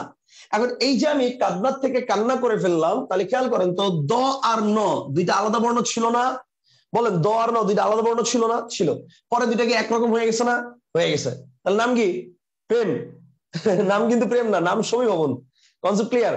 মোট কথা হচ্ছে দুইটা আলাদা ব্যঞ্জন যখন সমান হয়ে যাবে, একই হয়ে যাবে, তখন তার নাম হচ্ছে সমীভবন। এবং এটাই সংজ্ঞার মধ্যে বলা হয়েছে। সংজ্ঞাটা কি একটু খেয়াল করেন, এবার বইয়ের সংজ্ঞাটা বলি বুঝতে পারবেন। এবার সংজ্ঞাটা বলি বুঝতে পারবেন, খেয়াল করেন। বইয়ের সংজ্ঞা বলা হয়েছে দুটো ভিন্নধর্মী পাশাপাশি অবস্থিত দুটো ভিন্নধর্মী ব্যঞ্জন বর্ণ যদি একটি আরেকটির প্রভাবে অল্প বা বিস্তর, বিস্তর মানে অনেক, অল্প বা অনেক সমতা লাভ করে দুটো ভিন্নধর্মী ব্যঞ্জন বর্ণ একই রকম হয়ে যায়, তখন তাকে সমীভবন বলে। তো এই যে হচ্ছে বইয়ের সংজ্ঞা, কিন্তু বইয়ের সংজ্ঞাটা সাধারণত আমরা যদি সংজ্ঞা দিয়ে মুখস্থ করি আমাদের মাথা খারাপ হয়ে যাবে, সেই কারণে আমরা হচ্ছে শুধুমাত্র এটা মনে রাখবো যে প্রেম, শেষ, দ্যাটস ইট। আচ্ছা, একজন প্রশ্ন করেছে যে সমী ভবনে কি শুধু ব্যঞ্জন নিয়েই হয় কিনা? এক্স্যাক্টলি, সমী ভবনে শুধু ব্যঞ্জন নিয়ে খেলাধুলা হয়, এখানে স্বরের কোনো কাজ নেই, ঠিক আছে, এখানে স্বরের কোনো কাজ নেই। ওকে, তাহলে কাদনা থেকে কান্না, এটা কোন ধ্বনি পরিবর্তন বলেন? এটা হচ্ছে সমী ভবন। এরকম চলেন আরো কিছু উদাহরণ দেখি তো। যেমন মনে করেন আমি বললাম পদ্ম, হ্যাঁ, মনে করেন আমি বললাম পদ্ম, তাহলে খেয়াল করেন পদ্ম, পদ্ম থেকে হয়ে গিয়েছে পদ্ম, মানে পদ্ম, পদ্ম থেকে পদ্ম, তাহলে খেয়াল করেন দ আর ম দুইটা, পরে হয়ে গেছে কি দ আর দ দুইটা, তার মানে দ আর ম দুইটা আলাদা ছিল, পরে কি হয়ে গেছে এক হয়ে গেছে, তার মানে দুইটা আলাদা বর্ণ এক হয়ে গেলে সেটার নামে কি? সেটার নামে হচ্ছে সমীভবন। Concept clear? এখন প্রশ্ন হচ্ছে ভাইয়া সমীভবন কত প্রকার? সমীভবন হচ্ছে 3 প্রকার। সমীভবন কত প্রকার? 3 প্রকার, লিখে ফেলেন। সমীভবন হচ্ছে 3 প্রকার। সমীভবন 3 প্রকার। সমীভবন 3 প্রকার। 3 প্রকার কি কি? 1 নম্বর হচ্ছে প্রগত, 1 নম্বর হচ্ছে প্রগত, 2 নম্বর হচ্ছে পরাগত। 1 নম্বর মানে রোমান 1, 2 নম্বর মানে রোমান 2, রোমান 2 দিয়ে পরাগত, এন্ড লাস্ট ওয়ান 3 নম্বর যেটা, 3 নম্বর হচ্ছে অনন্য। 3 নম্বর কি ভাই? অনন্য। তাহলে আবার বলছি, প্রথমটা হচ্ছে প্রগত, পরেরটা হচ্ছে পরাগত, তারপরটা হচ্ছে অনন্য। এই হচ্ছে টোটাল 3টা, মানে এই হচ্ছে টোটাল 3টা প্রকার, প্রগত, পরাগত এবং অনন্য। এখন আসেন এই প্রগত, পরাগত এবং অনন্য এই 3টার সম্পর্কে আমরা একটু ডিটেইলস জানি। বাংলাদেশের 95% স্টুডেন্ট অনন্য এটা পারে। মাইন্ড ইট, এটার বানানটা কিন্তু অন্যান্য না, বানানটা হচ্ছে অনন্য। নিপাতনে সিদ্ধ স্বরসন্ধির উদাহরণ এই ওয়ার্ডটা, নিপাতনে সিদ্ধ স্বরসন্ধির উদাহরণ, যখন সন্ধি পড়াবো তখন বুঝবেন। তো ওয়ার্ডটা কিন্তু অন্যান্য না, ওয়ার্ডটা হচ্ছে অনন্য। ওকে, সো মাথায় রাখবেন এটা। আচ্ছা, এবার আসেন দেখেন প্রগত, পরাগত এই দুইটা নিয়ে বাংলাদেশের বেশিরভাগ স্টুডেন্টের সমস্যা। অনন্য নিয়ে খুব একটা ঝামেলা হয় না, এবং এটার কারণটা কি? প্রগত আর পরাগত নিয়ে ঝামেলা হওয়ার কারণটা কি? আমাদের বইয়ে প্রগত আর পরাগতের সংজ্ঞায় দুটো ওয়ার্ডকে এত বেশি হাইলাইট করা হয়েছে যে স্টুডেন্টরা প্রথম থেকে পড়ে শেষ পর্যন্ত আসতে আসতে প্রথমে কি লেখা আছে এটা ভুলে যায়। আমি আবার বইয়ের সংজ্ঞাটা বলছি, আপনাদের লেখার দরকার নেই, এগুলা লেখার দরকার নেই। বইয়ের সংজ্ঞাটা বলছি, বইয়ের সংজ্ঞাটা খালি দেখানোর জন্য দুটো ওয়ার্ড লিখলাম। খেয়াল করেন প্রগতর সংজ্ঞাটা বইয়ে এভাবে লেখা আছে, পূর্ববর্তী ধ্বনির প্রভাবে পরবর্তী ধ্বনি পরিবর্তিত হয়ে পূর্ববর্তী ধ্বনির মতো হলে তাকে বলা হয় প্রগত, আর পরবর্তী ধ্বনির প্রভাবে পূর্ববর্তী ধ্বনি পরিবর্তিত হয়ে পরবর্তী ধ্বনির মতো হলে তাকে বলা হয় পরাগত। কথা কি বুঝছেন? আবার বলি, পূর্ববর্তী ধ্বনির প্রভাবে পরবর্তী ধ্বনি পরিবর্তিত হয়ে পূর্ববর্তী ধ্বনির মতো হলে তাকে বলে প্রগত, আর পরবর্তী ধ্বনির প্রভাবে পূর্ববর্তী ধ্বনি পরিবর্তিত হয়ে পরবর্তী ধ্বনির মতো হলে তাকে বলে পরাগত। এই যে পরবর্তী পূর্ববর্তী পূর্ববর্তী পরবর্তীর একটা ঝামেলা, এটা প্যাচ, এই ঝামেলায় আমরা যাইতে চাই না, এটা বিশাল প্যাচ। তো এই ঝামেলায় না গিয়ে কিভাবে প্রগত আর পরাগত খুব সহজে টেকনিকে বের করা যায়, আসলে সেটা শিখাচ্ছে এখন। তো এইটা আমরা শিখবো একটা টেকনিক দিয়ে, এবং এই টেকনিকের নাম হচ্ছে জোরজার মুল্লুকতার। টেকনিকের নাম কি? জোরজার মুল্লুকতার। ওকে, জোরজার মুল্লুকতার টেকনিক। এখন আসেন জোরজার মুল্লুকতার টেকনিকটাকে আমি আগে একটু বিশ্লেষণ করি, তারপর আপনাকে উদাহরণ বুঝাচ্ছি। আগে জোরজার মুল্লুকতার টেকনিকটা কি এটা একটু বুঝাচ্ছি আপনাকে। ব্যাপারটা হচ্ছে দেখেন, পৃথিবীতে যার বেশি জোর, নামকরণ তার নামে হবে, শক্তি তার বেশি, সবাই তাকেই মানে উপাসনা করবে, সবাই তাকেই হচ্ছে প্রভু বলে মানবে, সবাই তাকেই আরাধনা করবে, বা সবাই তার নাম গাইবে, তার গুণগান গাইবে, এটাই নিয়ম, এটাই সিস্টেম। আচ্ছা, আমি 1971 সালের একটা উদাহরণ দিই। 1971 সালে বাংলাদেশের মুক্তিযুদ্ধের পরে দেখেন তো কোনো জমির দলিল ছিল, রেজিস্ট্রি ছিল? কোনো দলিল কিচ্ছু ছিল না, কোনো জমির। মোহাম্মদ কুদ্দুস নামের একজন মনে করেন আসছে, আইসা জমির মধ্যে একটা বাঁশ গাড়ছে, বাঁশ গাড়ে লেখছে এই জমির মালিক মোহাম্মদ কুদ্দুস, দ্যাটস ইট, শেষ, মোহাম্মদ কুদ্দুস হয়ে গেছে। যদি 10 জনে মিলা মোহাম্মদ কুদ্দুসের মাইরা ওই জমি নিতে পারে, তাহলে এই জমির মালিক 10 জন, আর যদি নিতে না পারে তাহলে এই জমি তো মোহাম্মদ কুদ্দুসের আছেই, আর যে 10 জন মারতে আসছিল ওই 10 জনের জমিও কুদ্দুস নিয়ে ফেলবে। ঠিক আছে, মানে ব্যাপারটা হচ্ছে কি জোরজার মুল্লুকতার। আচ্ছা বাদ দেন, তৎকালীন হিসাব বাদ দেন, এখনো বাংলাদেশে এমন অনেক স্কুল, কলেজ, মসজিদ, মাদ্রাসা, রাস্তাঘাট, বিদ্যালয় ইত্যাদি ইত্যাদি ইত্যাদি আছে না, যেগুলো কোনো ব্যক্তি বা প্রতিষ্ঠানের নামে। এর মানে কি বলেন তো? ওই স্কুল কলেজ মসজিদ মাদ্রাসা বা প্রতিষ্ঠানে ওই ব্যক্তির বা ওই নির্দিষ্ট প্রতিষ্ঠানের প্রভাবটা অনেক বেশি, রাইট? আমি আপনাকে দিয়ে একটা উদাহরণ দিই, আসেন সব বাদ, আপনাকে দিয়ে উদাহরণ দিই। মনে করেন আপনার বাড়ির সামনে একটা রাস্তা আছে, এই রাস্তার দুই পাশে টোটাল 5টা 5টা 10টা বাড়ি আছে। রাস্তার দুই পাশে টোটাল 5টা 5টা 10টা বাড়ি আছে। ওকে, 1 2 3 4 5, ওকে, 5টা 5টা 10টা বাড়ি আছে। এখন এর মধ্যে এই বাড়িতে আপনি থাকেন। এখন এই রাস্তার উন্নয়ন কাজের জন্য টোটাল 1 লক্ষ টাকা লাগবে। তাহলে 10টা বাসার থেকে 1 লক্ষ টাকা উঠাতে হলে প্রত্যেক মাসে থেকে কত চাঁদা ধরবে? 10,000 টাকা করে। এখন আপনার কাছে যখন আসছে, আপনি বললেন এক কাজ করো, 50,000 টাকা আমিই দিব, বাকি সবার কাছ থেকে 5,000 টাকা করে উঠাও। কিন্তু শর্ত আছে, রাস্তার নামকরণ করতে হবে আমার নামে, মানে আপনার নামে। বলেন করবে কি করবে না? 100% করতে বাধ্য, বিকজ আপনার টাকার পাওয়ার বেশি, আপনার শক্তি বেশি, আপনার নামে নামকরণ করতে বাধ্য। ব্যাপারটা হচ্ছে এই জিনিসটাই আমরা দেখবো উদাহরণের মধ্যে, যে কে পরিবর্তন হচ্ছে আর কে হচ্ছে না। That's it. যে পরিবর্তন হচ্ছে সে দুর্বল, পরিবর্তন হয়ে গেছে, আর যে পরিবর্তন হয় নাই সে সবল, সে পরিবর্তন হয় নাই। কথা কি ক্লিয়ার? এবার চলেন আমরা এই জোর জার মুলুক্তার মানে টেকনিকটার কিছু উদাহরণ দেখি। উদাহরণ দেখলে একদম ক্লিয়ার হয়ে যাবে জিনিসটা। আসেন, আমি যদি বলি কাদনা, খেয়াল করেন, আমি যদি বলি কাদনা, কাদনার থেকে হয়ে গিয়েছে কান্না, কাদনার থেকে কি হয়ে গিয়েছে? কান্না। তাহলে এবার খেয়াল করেন, এখানে ছিল দ আর ন, এখানে ছিল ন আর ন। চিন্তা করেন এই দ আর ন এর মধ্যে কে চেঞ্জ হয় নাই? বলেন, দ আর ন এর মধ্যে কে চেঞ্জ হয় নাই? ন চেঞ্জ হয় নাই। এই যে এখানে ন চেঞ্জ হয় নাই, রাইট? তার মানে দ আর ন এর মধ্যে শক্তি বেশি কার? নয়ের। ন কোথায় আছে? কোথায় আছে? পরে। নাম কি? পরাগত। সহজ কথা।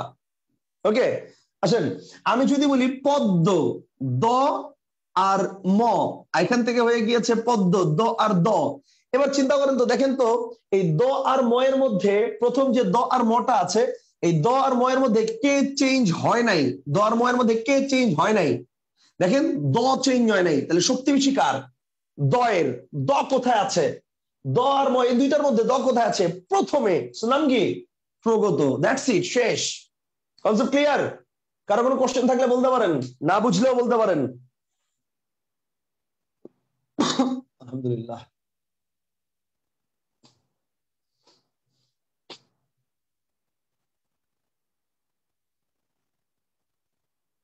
সোহেল রানা ভাই বলেছেন আবার একটু। ওকে ফাইন, আমি আবার বুঝাচ্ছি, অন্য উদাহরণ দিয়ে বুঝাচ্ছি। আমি আবার বুঝাচ্ছি, অন্য উদাহরণ দিয়ে বুঝাচ্ছি। বড় থেকে বড্ড, এটা কিভাবে? এটা কিভাবে? বড় থেকে বড্ড কি সমীভবন? এটা তো সমীভবন না, এটা তো দ্বিত্ব ব্যঞ্জন। বড় থেকে বড্ড তো দ্বিত্ব ব্যঞ্জন, এটা তো সমীভবন না ভাইয়া। সো এটা তো আমাদের এই নিয়মের মধ্যে আসবে না। ওকে, এই নিয়মের মধ্যে আসবে না এটা। আচ্ছা স্যার, পুরোটাই টাস্কি খেয়ে যাচ্ছি। টাস্কি খেয়ে যাচ্ছেন কেন? পুরোটা টাস্কি খেয়ে যাচ্ছেন কেন আমি জানি না। ওকে ফাইন, আসেন আমরা আরো কিছু উদাহরণ দেই, উদাহরণ দিয়ে জিনিসটা ক্লিয়ার করার চেষ্টা করি। আচ্ছা আমাকে বলেন তো, আমি প্রশ্ন করবো, আপনারা উত্তর দিবেন। আমাকে বলেন রাধনা, রাধনা থেকে হয়ে গেল রান্না। বলেন তো কে চেঞ্জ হয় নাই? ধ আর দন্ত নয়, দুইটার মধ্যে। বলেন তো কে চেঞ্জ হয় নাই? রাধনা থেকে রান্না। বলেন এই দুইটার মধ্যে ধ আর দন্ত ন, কে চেঞ্জ হয় নাই? ন চেঞ্জ হয় নাই। শক্তি বেশি কার? নয়ের। ন কোথায় আছে? বলেন পরে। ন কোথায় আছে? পরে। নাম কি? পরাগত। সহজ জিনিস। কথা কি ক্লিয়ার? নাম কি? পরাগত। আমি যদি বলি দেখেন স্বর্ণ, আমি যদি বলি স্বর্ণ, স্বর্ণ থেকে হয়ে গিয়েছে স্বর্ণ, স্বর্ণ থেকে কি হয়ে গিয়েছে? স্বর্ণ। আবারও বলি, কি লিখছেন? Doesn't fact. কি উচ্চারণ করছেন? That's the point. তাহলে এবার খেয়াল করেন, স্বর্ণ দন্ত নিচে ব আছে, এখানে নাই, সমস্যা নাই, এই বয়ের কোনো উচ্চারণ নাই, সুতরাং স, এটাও স, একই জিনিস। এখানে র আর ন, এখানে ন আর ন, তাহলে চেঞ্জ হয় নাই কে? ন চেঞ্জ হয় নাই। শক্তি বেশি কার? নয়ের। ন কোথায় আছে? পরে। নাম কি? পরাগত। Concept clear? সহজ জিনিস। ওকে, তাহলে এবার লাস্ট একটা উদাহরণ দিচ্ছি, যদি আপনারা পারেন তাহলে আমি বুঝবো আপনারা প্রগত আর পরাগত জিনিসটা পুরোপুরি ক্লিয়ার করতে পেরেছেন। ওকে ফাইন, আমি লাস্ট একটা উদাহরণ দিচ্ছি। বলেন তো, বলেন তো আমি যদি বলি বদনা, বদনা থেকে হয়ে গিয়েছে বন্যা, কোন ধ্বনি পরিবর্তন? বলেন। বদনা, দ আর দন্ত ন, এখান থেকে হয়ে গিয়েছে বন্যা, ন আর ন। বলেন কোন ধ্বনি পরিবর্তন? তালহা জুবাইর বলছে পরাগত। আশিক ভাই, হ্যাঁ আশিক ভাই, ওকে। আচ্ছা রিয়াজ মাহমুদ, আচ্ছা রিয়াজ আহমেদ, ওকে ফাইন। আচ্ছা অনেকেই ধরতে পেরেছেন, বাট বেশিরভাগই উত্তর ভুল করেছেন। আপনারা অনেকেই উত্তর করেছেন পরাগত পরাগত পরাগত। কিন্তু ভাই আমি ক্লাসের পূর্বে বারবার বলেছি, ধ্বনি পরিবর্তন মানে কেবল উচ্চারণের পরিবর্তন, অর্থের পরিবর্তন নয়। অর্থের পরিবর্তন হলে তা ধ্বনি পরিবর্তন নয়। এখন ভাই কই বদনা আর কই বন্যা, দুটো কি সেম জিনিস? ডেফিনেটলি না।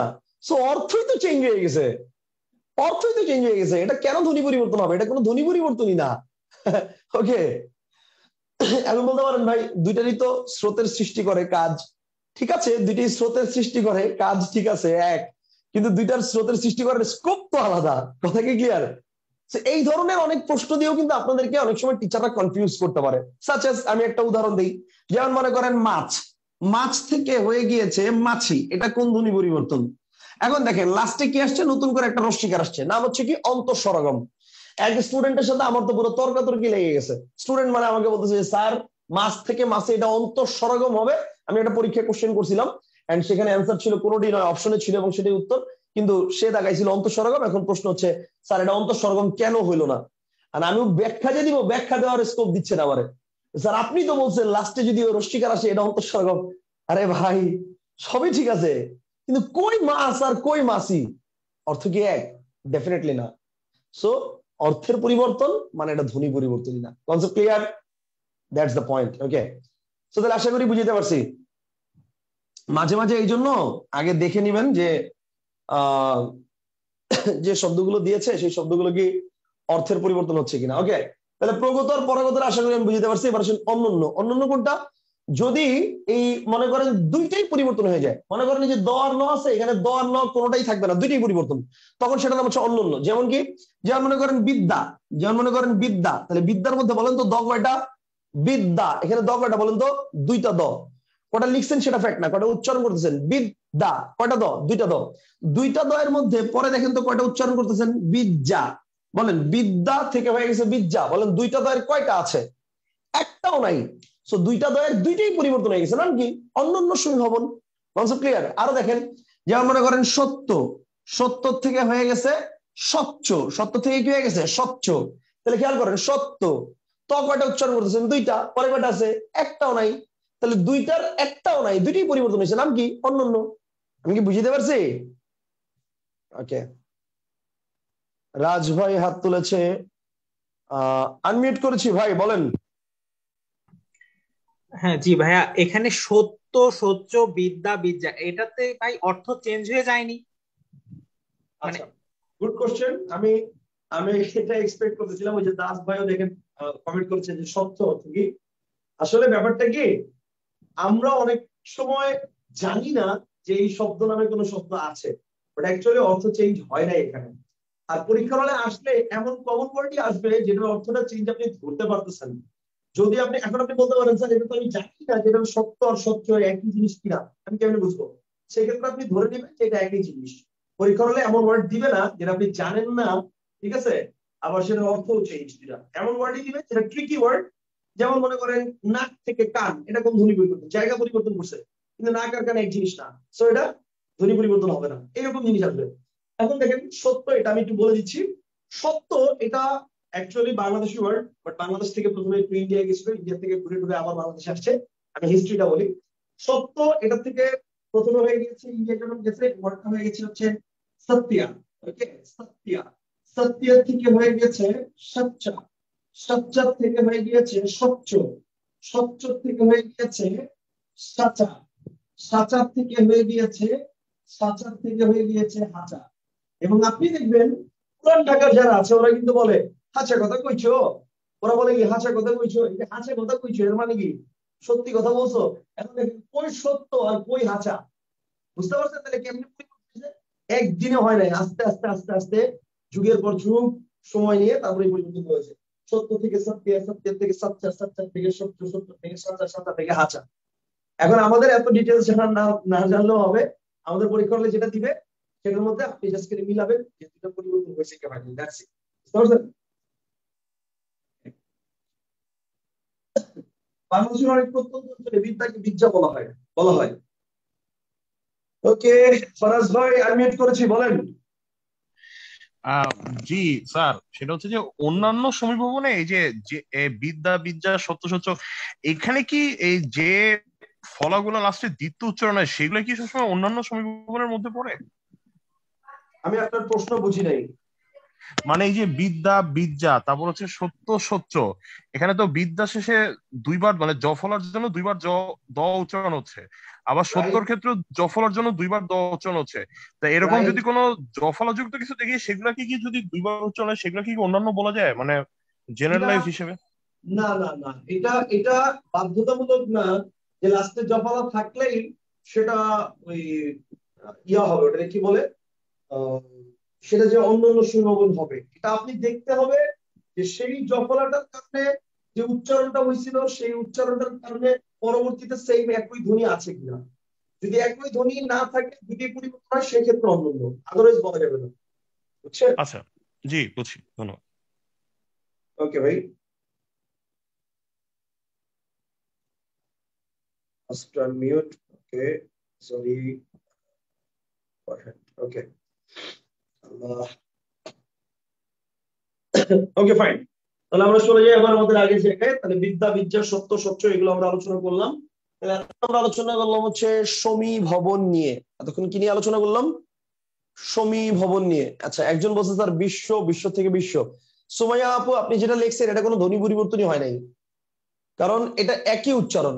বিশ্বর উচ্চারণটাই জাস্ট আপনি লিখছেন, বিশ্বর উচ্চারণটাই জাস্ট আপনি লিখছেন, এটা কোনো ধ্বনি পরিবর্তনই হয় নাই। এখানে যেমন দুইটা ধ্বনি পরিবর্তন হয়েছে, দুইটা দ পরিবর্তন হয়েছে, দুইটা জ হয়েছে। আপনি কি বিশ্বর ক্ষেত্রে বিষ ব উচ্চারণ করেন? যদি বিষ ব উচ্চারণ করতেন তাইলে বিশ্বতে এটা ধ্বনি পরিবর্তন হইতো, কিন্তু আপনি তো উচ্চারণ বিশ্বই করেন, পরেরটাও লিখছেন বিশ্ব, সুতরাং এটা কোনো ধ্বনি পরিবর্তন হবে না। ওকে, সমীভবন আশা করি আমাদের ক্লিয়ার। এবার আসেন 4 নম্বর নিয়ম। 4 নম্বর হচ্ছে বিষমীভবন। রোহান ভাই বলছে বিশ্ব বিশ্ব অর্থ তো বিশ্ব না, সুতরাং এটা ধ্বনি পরিবর্তন হবে না। বিশ্ব অর্থ কি বিশ্ব? বিশ্ব অর্থ তো বিশ্ব না।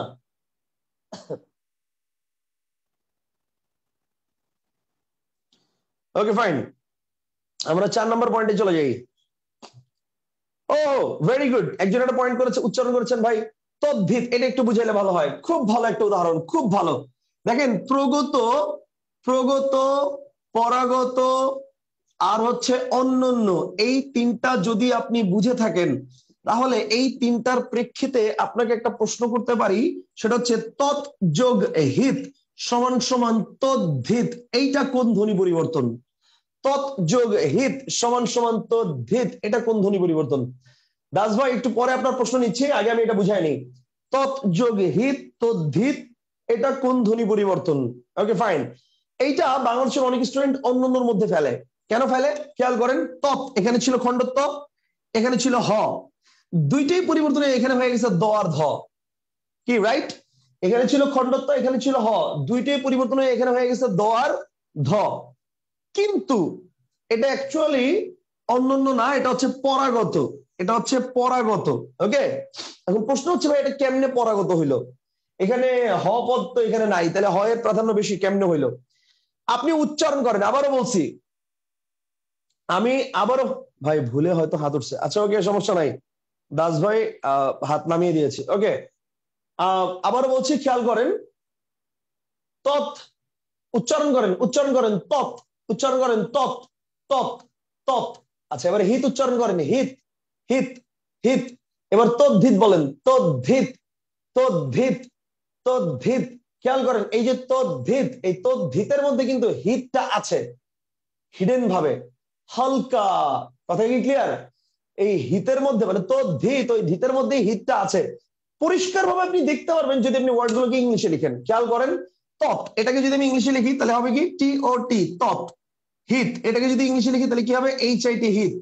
তদ্ধিত যদি ইংলিশে লেখেন T O double D H I T, হিত। এই যে দেখেন এইচ আই টি, এই এইচ আই টি কিন্তু পরিবর্তন হয় নাই, এখানে কিন্তু আছে। কথা কি ক্লিয়ার? সো তার মানে এই শব্দের মধ্যে হিত শব্দের প্রভাবটা বেশি। টি পরিবর্তন হয়ে ডি হয়ে গেছে, টি এর হিসাব আলাদা, টি পরিবর্তন হয়ে ডি হয়ে গেছে, কিন্তু এইচ কিন্তু পরিবর্তন হয় নাই। কথা কি ক্লিয়ার? সো এইচ এর প্রভাবটা এখানে বেশি, মানে হয়ের প্রভাবটা বেশি, এই কারণে এটাকে বলা হচ্ছে পরাগত সমীভবন। কনসেপ্টটা কি ক্লিয়ার? তৎ যোগ হিত তদ্ধিত, এই জন্যই বারবার বলেছি কি লিখেছেন, ডাজন্ট ফ্যাক্ট, কি উচ্চারণ করতেছেন, দ্যাটস দ্য পয়েন্ট। এইবার আসেন আপনাদের আরেকটা প্রশ্ন দিই, এটার সাথে রিলেটেড। তৎ যোগ হিত তদ্ধিত, এটা যদি পরাগত সমীভবন হয় তাহলে পদ যোগ হতি পদ্ধতি, এটা কোন ধ্বনি পরিবর্তন? পদ যোগ হতি পদ্ধতি, এটা কোন ধ্বনি পরিবর্তন?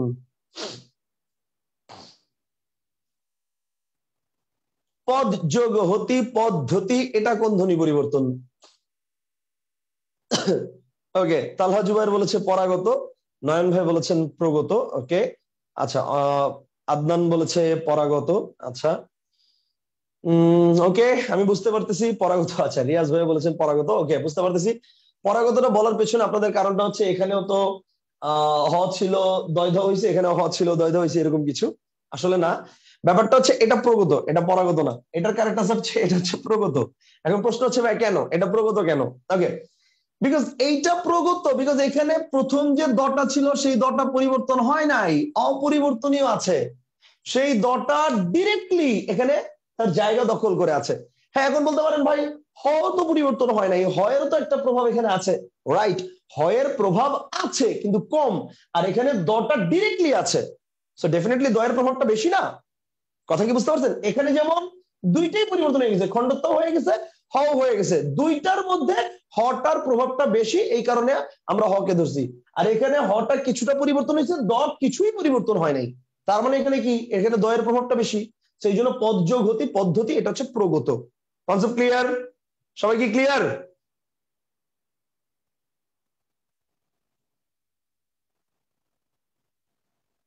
সবাই clear? Very good. Okay, fine. Okay, তাহলে সমীভবন নিয়ে আমাদের আলোচনা করা শেষ। এবার আমরা চলে যাব বি সমীভবনে। ওকে ওকে, আমরা চলে যাব বিষমীভবনে। রোহ, কার প্রাধান্য বেশি বুঝবো কেমনে? কি বুঝিনি আমি, এটা বুঝিনি, কি বলছেন আমি বুঝিনি। ওয়েট, তুষার আহমেদ আনমিউট করেছি। তুষার ভাই বলেন। আরেকবার যদি বলতেন পদ্ধতিটা, পদ্ধতি আর তদ্ধিতটা। ও মানে পদ্ধতি আর তদ্ধিত, এটা আরেকবার বুঝাবো? আমি বুঝি। ও আচ্ছা, পদ্ধতি আরেকবার বুঝাতে হবে। আচ্ছা ঠিক আছে, ওকে। আচ্ছা, অনেকেই বলতেছেন পদ্ধতিটা আরেকবার বোঝানোর জন্য। ওকে, আমি আরেকবার বুঝিয়ে দিচ্ছি, করেন। আমি আরেকবার বুঝিয়ে দিচ্ছি, খেয়াল করেন। জিনিসটা সহজ জিনিস, বাট ওই যে বললাম না, না ধরতে পারলে প্যাচটা লাগে। খেয়াল করেন, আমি যখন বলতেছি তদ্ধিত, তখন ওয়ার্ডটা হচ্ছে তৎ যোগ হিত। তো তৎ যোগ হিত, এটা হচ্ছে তদ্ধিত। এটার মধ্যে কিন্তু দেখেন খণ্ডত্ব হ দুটোই পরিবর্তন হয়েছে, তবে হয়ের প্রভাবটা এখানে আছে। দ্যাট ইজ ওয়াই হয়ের প্রভাবটা আছে বিধায় এখানে হিতের প্রভাবটা বেশি বিধায় পরপদের প্রাধান্যটা বেশি বিধায় এটাকে আমরা পরাগত বলছি। এটাকে আমরা কি বলছি? এটাকে আমরা পরাগত বলছি। এখন পদ্ধতির ক্ষেত্রে যেটা হয়েছে, পদ যোগ হতি, এখানে যেটা হয়েছে পদ্ধতির ক্ষেত্রে এখানেও হ পরিবর্তন, মানে হ পরিবর্তন হয়েছে, হয়ের প্রভাবটা এখানে আছে, কিন্তু দয়ের তো কিছুই পরিবর্তন হয় নাই, দ তো ডিরেক্টলি অপরিবর্তনীয় আছে। তার মানে দয়ের প্রভাবটা কি এখানে বেশি না? বলেন, দয়ের প্রভাবটা কি এখানে বেশি না? বেশি। তার মানে এখানে কি পূর্বপদের প্রাধান্য হয়েছে, তার মানে এটা কি প্রগত। কথা কি বুঝতে পারছেন? এটা কি, এটা হচ্ছে প্রগত। আর ওখানে হচ্ছে হয়ের প্রভাবটা বেশি ছিল, এই কারণে এটা হচ্ছে পরাগত। এখন কি ক্লিয়ার সবাই? ও, সবাই ক্লিয়ার ভাই? একটু জানাবেন ক্লিয়ার কিনা। ওকে, রিয়াজ ভাই বলছে ক্লিয়ার, বাকি সবাই ওকে। জুবায়ের, তুষার আহমেদ বলছে ক্লিয়ার। ওকে ফাইন, আশা করি সবাই ক্লিয়ার আছেন। তাহলে এবার আসেন আমরা 4 নম্বর পয়েন্টে চলে যাই। হ্যাঁ, 4 নম্বর পয়েন্টটা কি? 4 নম্বর পয়েন্টের নাম হচ্ছে বিষমীভবন। ওকে ফাইন, আসেন বিষমীভবন। আচ্ছা, 4 নম্বর পয়েন্ট বিষমীভবন। আসেন, বিষমীভবন জিনিসটা কি? বিষমীভবন হচ্ছে সমীভবনের বিপরীত। লিখে ফেলেন, সমীভবনের বিপরীত। আচ্ছা, মানে কি ভাই? মানে ব্যাপারটা হচ্ছে সমীভবন আমরা কিভাবে শিখেছিলাম বলেন তো? সমীভবন আমরা কিভাবে শিখেছিলাম? প্রেম দিয়ে, প্রেম। তাহলে বিষমীভবন কি? বিষমীভবন হচ্ছে ব্রেকআপ। সহজ কথা। সমীভবনে কি করেছিলাম আমরা? দুইটা আলাদা ছিল আমরা এক করেছিলাম, আর বিষয় ভবনে কি করব, দুইটা এক থাকবে আমরা অ্যাপার্ট করব, আলাদা করব, বিচ্ছেদ করাবো, ব্রেকআপ করাবো। সহজ কথা, তার মানে সহজ কথায় লিখে রাখতে পারেন বিষয় ভবন ইকুয়াল টু ব্রেকআপ। সহজ কথা, বিতে বিষয় ভবন, বিতে ব্রেকআপ। এর চেয়ে শর্টকাট আর কোনো টেকনিক নাই।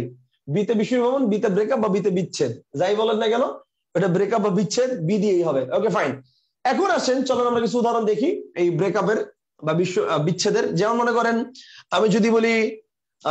আমি যদি বলি লাল।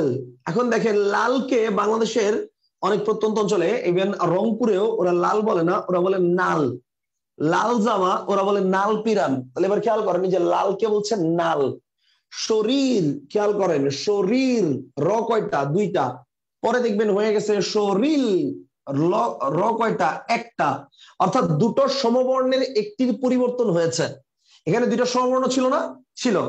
পরবর্তী দিকে দুইটা সমবর্ণ আছে, নাই। এই সমবর্ণটা পরিবর্তন হয়ে ল হয়েছে। আবার এখানে দুইটা সমবর্ণ ছিল, এখানে কি এটা আছে, সেম, নাই। তার মানে যদি এটা কি অবস্থায় আছে, প্রেমরত অবস্থায় আছে, দুটো সমবর্ণ একরকম আছে, এখান থেকে আমরা আলাদা করে দিচ্ছি। নাম কি, নাম হচ্ছে বিষয় ভবন। Concept clear? এরকম যত উদাহরণ আছে, লাল, নাল, শরীর, শরীর। আমি যদি বলি আনানস, হ্যাঁ আনানস। এই আনানসটা কিন্তু হচ্ছে পর্তুগিজ শব্দ। আনানস থেকে বাংলায় হয়ে গিয়েছে কি, হয়ে গিয়েছে আনারস। ওকে, আনানস থেকে বাংলায় হয়েছে কি, আনারস। এবং এই যে দেখেন ন কয়টা ছিল, দুইটা, পরে ন কয়টা আছে, একটা আছে, আরেকটা পরিবর্তন হয়েছে, তাহলে নাম কি, বিষয় ভবন। কথা কি ক্লিয়ার? এবং এই কোশ্চেনটা কিন্তু পরীক্ষা আসছে এবং অনেক বইতে এটার ভুল উত্তর দেওয়া আছে। আপনাদের কাছে যে বইতেই আছে, নিশ্চয়ই বাংলার কোনো না কোনো লেখকের বই তো নিশ্চয়ই আছেই, সেই বইটাতে পড়বেন, ধ্বনিতত্ত্ব, ধ্বনি পরিবর্তন চ্যাপ্টার পড়বেন। পড়তে গিয়ে দেখবেন লেখা আছে আনারস থেকে আনারস, এটা কোন ধ্বনি পরিবর্তন, উত্তর দিয়ে রাখছে ধ্বনিতাত্ত্বিক উদাহরণ। ভুল, কারেক্ট আনসার হচ্ছে বৈসাদৃশ্যগত পরিবর্তন। অপশন এটা আছে, ওখানে উত্তরটা দেওয়া নাই। বিশেষ করে জয়কলি, অগ্রদূত সব বইতে এটা ভুল আছে, ঠিক আছে? তো এটা কিন্তু বৈসাদৃশ্যগত পরিবর্তন হবে, ধ্বনিতাত্ত্বিক পরিবর্তন হবে না। ওকে, এখন কোশ্চেন হচ্ছে ভাই কেন, আসলে ব্যাখ্যা দিয়ে দিচ্ছি। বিষয় ভবন এটারই আরেকটা নাম হচ্ছে বৈসাদৃশ্যগত পরিবর্তন। বৈসাদৃশ্যগত পরিবর্তন, ওকে, বিষয় ভবনের অপর নাম বৈসাদৃশ্যগত পরিবর্তন। এখন প্রশ্ন হচ্ছে বিষয় ভবনকে বৈসাদৃশ্যগত পরিবর্তন কেন বলা হয় ভাই? আচ্ছা, সাদৃশ্য মানে কি বলেন তো? একই। বৈসাদৃশ্য মানে কি? একই না। তার মানে একই থাকে, এখান থেকে আমরা বৈসাদৃশ্যগততে পরিবর্তন করি, আলাদা করি। সো তার মানে কি, এই বৈসাদৃশ্যগত পরিবর্তন মানে হচ্ছে বিষয় ভবন। Concept clear? আচ্ছা, তাহলে আনারস থেকে আনারস, এটা কোন ধ্বনি পরিবর্তন? এটা হচ্ছে বৈসাদৃশ্যগত পরিবর্তন। এটা কিন্তু অনেক বইতে, আবারও বলি, ধ্বনিতাত্ত্বিক উদাহরণ দেওয়া আছে, এটা ভুল আছে। এইবার আসেন আপনাদেরকে একটা মজার জিনিস বলি, সেটা হচ্ছে আমি যখন ক্লাস 9-এ পড়ি, দ্যাট মিনস 2006 সালে যখন আমি ক্লাস 9-এ পড়ি, তখন আমার কাছে যে বইটা ছিল, এক মিনিট, সেই বইটা আমার সামনে, দাঁড়ান এক মিনিট। আচ্ছা, এটা অবশ্য আমার ইন্টারে থাকা অবস্থায় আবার কিনছিলাম, যেটা সেটা, এটা হচ্ছে বাংলা ভাষার ব্যাকরণ, 2009 সালের, মানে প্রায় 12 বছর আগের বই। তো এই বইতে ধ্বনি পরিবর্তন অধ্যায়ে বিষয় ভবনের সংজ্ঞায় বলা আছে পাশাপাশি অবস্থিত দুটো সমবর্ণের একটির পরিবর্তনকে বিষয় ভবন বলে। কি বলে? পাশাপাশি অবস্থিত দুটো সমবর্ণের একটির পরিবর্তনকে বিষয় ভবন বলে। এটা হচ্ছে 2009 সালের বই। 2007 সালের বই তো এরকম ছিল, এটা পরিবর্তন হয়েছে 2011 সালের দিকে, এটা পরিবর্তন হয়েছে। এবং যারা আগের রাইটার ছিলেন, অর্থাৎ ওই মানে অনেক আগের রাইটার যারা ছিলেন, যারা বইগুলোতে সাধারণত আপডেট করেন না বা কাট কপি পেস্ট রাইটার যারা আছেন, তারা ওই এখন পর্যন্ত বিষয় ভবনের সংজ্ঞায় পাশাপাশি ওয়ার্ডটা রেখে দিয়েছেন। বিষয় ভবনের সংজ্ঞায় পাশাপাশি ওয়ার্ডটা বসানো যাবে না। হ্যাঁ, যদিও তাদের পাশাপাশি ওয়ার্ড বসানোর পেছনে কারণটা ছিল এরকম যে দেখেন দুইটা সমবর্ণ পাশাপাশি আছে, এখানেও দুটো সমবর্ণ পাশাপাশি আছে, এখানেও দুটো সমবর্ণ পাশাপাশি আছে। তো পাশাপাশি বসা দুটো সমবর্ণের একটির পরিবর্তনকে বিষয় ভবন বলে, এটা হচ্ছে তাদের লজিক ছিল। বাট প্রবলেম হচ্ছে আমাদের বইয়ের কোথাও বলা নেই যে পাশাপাশি থাকতে হবে, এটা বাধ্যতামূলক। একটা ওয়ার্ডের মধ্যে থাকলেই হয়েছে, এটা পাশাপাশি থাকতে হবে, এটা বাধ্যতামূলক না। যেমন দেখেন আমি যদি বলি লাঙ্গল, খেয়াল করেন লাঙ্গল, ভাই এখানেও ল আছে একটা, এখানেও ল আছে একটা। এখন লাঙ্গল থেকে দেখবেন অনেকে উচ্চারণ করে নাঙ্গল, লাঙ্গল থেকে উচ্চারণ করে নাঙ্গল। তার মানে দেখেন এই লটা পরিবর্তন ন হয়ে গিয়েছে। তাহলে পাশাপাশি কিন্তু নাই, কিন্তু দুটো সমবর্ণ আছে, দুটো সমবর্ণের একটার পরিবর্তন হয়েছে, দ্যাটস ইট। এটাই বিষয় ভবন। এটা পাশাপাশি থাকতে হবে, এটা বাধ্যতামূলক না। আমি শত শত উদাহরণ দিতে পারবো এরকম। আসেন দেখেন, আমি যদি বলি আরমারি, এটা পর্তুগিজ শব্দ, আরমারি থেকে বাংলায় হয়ে গিয়েছে আলমারি, আলমারি। তাহলে খেয়াল করেন, এখানেও র, এখানেও র, এখানে ল, এখানে র, তার মানে এই রটা পরিবর্তন হয়ে ল হয়েছে। তাহলে দুটো সমবর্ণের একটার পরিবর্তন হয়েছে, বা সমবর্ণ দুটি কি পাশাপাশি আছে? নাই। আবার দেখেন, যদি বলি আমি তরোয়ার, এটাও কিন্তু পর্তুগিজ শব্দ, তরোয়ার থেকে হয়ে গিয়েছে তলোয়ার। তাহলে এবার খেয়াল করেন, দুটো সমবর্ণ র ছিল, হয়ে গেছে ল আর র। তাহলে দুটো সমবর্ণের একটার পরিবর্তন হয়েছে, সমবর্ণ দুটি কি পাশাপাশি ছিল? মোট কথা সমবর্ণ দুটোকে যে পাশাপাশি থাকতে হবে এটা বাধ্যতামূলক নয়। কথা কি ক্লিয়ার? একটা শব্দের মধ্যে দুইটা সমবর্ণ থাকলে এবং সেই দুটো সমবর্ণের একটার পরিবর্তন হলেই তাকে আমরা বিষয় ভবন বলবো। আমি কি বোঝাতে পেরেছি?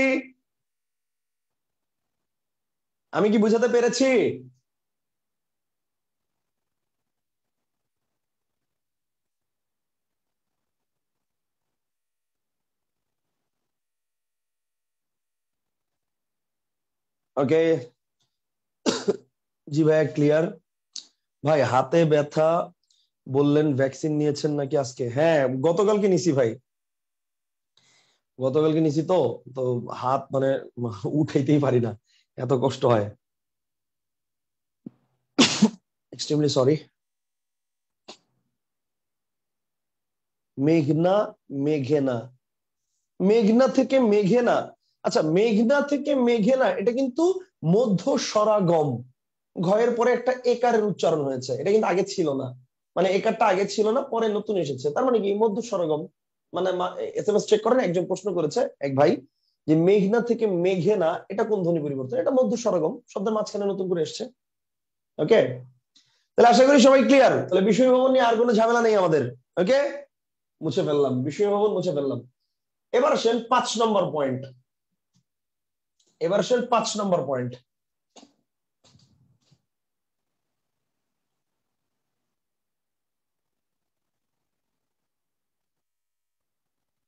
ওকে,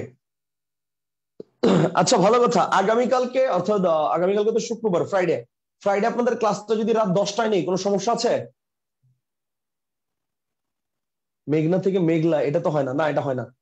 ওকে, আগামীকালকে আপনাদের ক্লাসটা রাত 10টায় নিতে চাচ্ছি, সমস্যা আছে রাত 10টায়? না, ওকে ফাইন, ঠিক আছে। অ্যাকচুয়ালি যেহেতু ফ্রাইডে, সো ফ্রাইডেতে ফ্যামিলি প্রোগ্রাম থাকে অনেক। কালকে একটা বিয়ের দাওয়াত আছে, সো সন্ধ্যার পরে গেলে বাসায় আসতে আসতে আমার ডেফিনেটলি 9:30 পৌনে 10টা বাজবে। সো ওখান থেকে এসে রাত 10টায় ইনশাল্লাহ আপনাদের ক্লাস নিব ইনশাল্লাহ, এটা কনফার্ম, কারণ আপনারা একটু পিছিয়ে আছেন, তো এটা আমি রিকভার করে দিব ইনশাল্লাহ। ওকে, আসেন আমরা এবার অপিনিহিতিতে চলে যাই। হ্যাঁ, আমরা এবার চলে যাব অপিনিহিতি, 5 নম্বর পয়েন্ট, অপিনিহিতি। ওকে, অপিনিহিতি। আচ্ছা, অপিনিহিতি কি জিনিস? ব্যাকরণের ধ্বনি পরিবর্তন অধ্যায়ের সবচেয়ে কঠিন এবং সবচেয়ে ইম্পর্টেন্ট অপিনিহিতি। আচ্ছা, অপিনিহিতির ব্যাপারটা হচ্ছে, অপিনিহিতি হয় দুটো কারণে। কয়টা কারণে? দুটো কারণ কি কি? 1 নম্বর কারণটা হচ্ছে পরের ইকার। 1 নম্বর কারণটা কি? পরের ইকার বা উকার, পরের ইকার বা উকার, ঠিক আছে, ইকার বা উকার আগে আসলে, এটা হচ্ছে 1 নম্বর কারণ। পরের ইকার বা উকার যদি আগে আসে তাহলে সেটার নাম হচ্ছে অপিনিহিতি, এটা হচ্ছে নাম্বার 1 কারণ। আর নাম্বার 2 কারণটা হচ্ছে যুক্ত ব্যঞ্জনের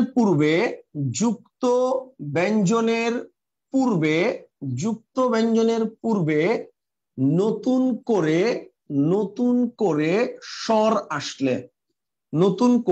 স্বর আসলে, দ্যাটস ইট। এই দুটো কারণে অপিনিহিতি হয়ে থাকে, ঠিক আছে। মর্মর থেকে মার্বেল, এটা কিভাবে? ও আচ্ছা, এটা বলতে ভুলে গেছি না। আচ্ছা, আমার আসলে অনেক সময় মনে না থাকলে মনে করাই দিবেন, সমস্যা নাই, আমি বলে দিব, ব্যাখ্যা বলে দিব। ওকে, যেহেতু মর্মর থেকে মার্বেল একজন বলছেন, আমি আগে মর্মর মার্বেলের ব্যাখ্যাটা দিয়ে নিই। ওকে, খেয়াল করেন, মর্মর, হ্যাঁ মর্মর থেকে হয়ে গিয়েছে মর্মর, এখানে চিন্তা করেন তো মর্মর থেকে হয়ে গিয়েছে কি মার্বেল, মর্মর থেকে হয়ে গিয়েছে মার্বেল। আচ্ছা চিন্তা করেন তো এখানে মর্মরের মধ্যে ম কয়টা? দুইটা। র কয়টা? দুইটা। খেয়াল করেন, দুইটা ম দুইটা র, মর মর। এই রটা কিন্তু, এই যে রেফের রটা কিন্তু এই ময়ের পরে, প্রথম ময়ের পরে উচ্চারণ হচ্ছে, ঠিক আছে? তারপরে মর্মর, মানে যাই যেভাবে লিখেন না কেন আপনি কিন্তু উচ্চারণ অনুসারে যদি লিখতে যান তাহলে ব্যাপারটা হচ্ছে এরকম যে মর মর, এই তো মর্মর।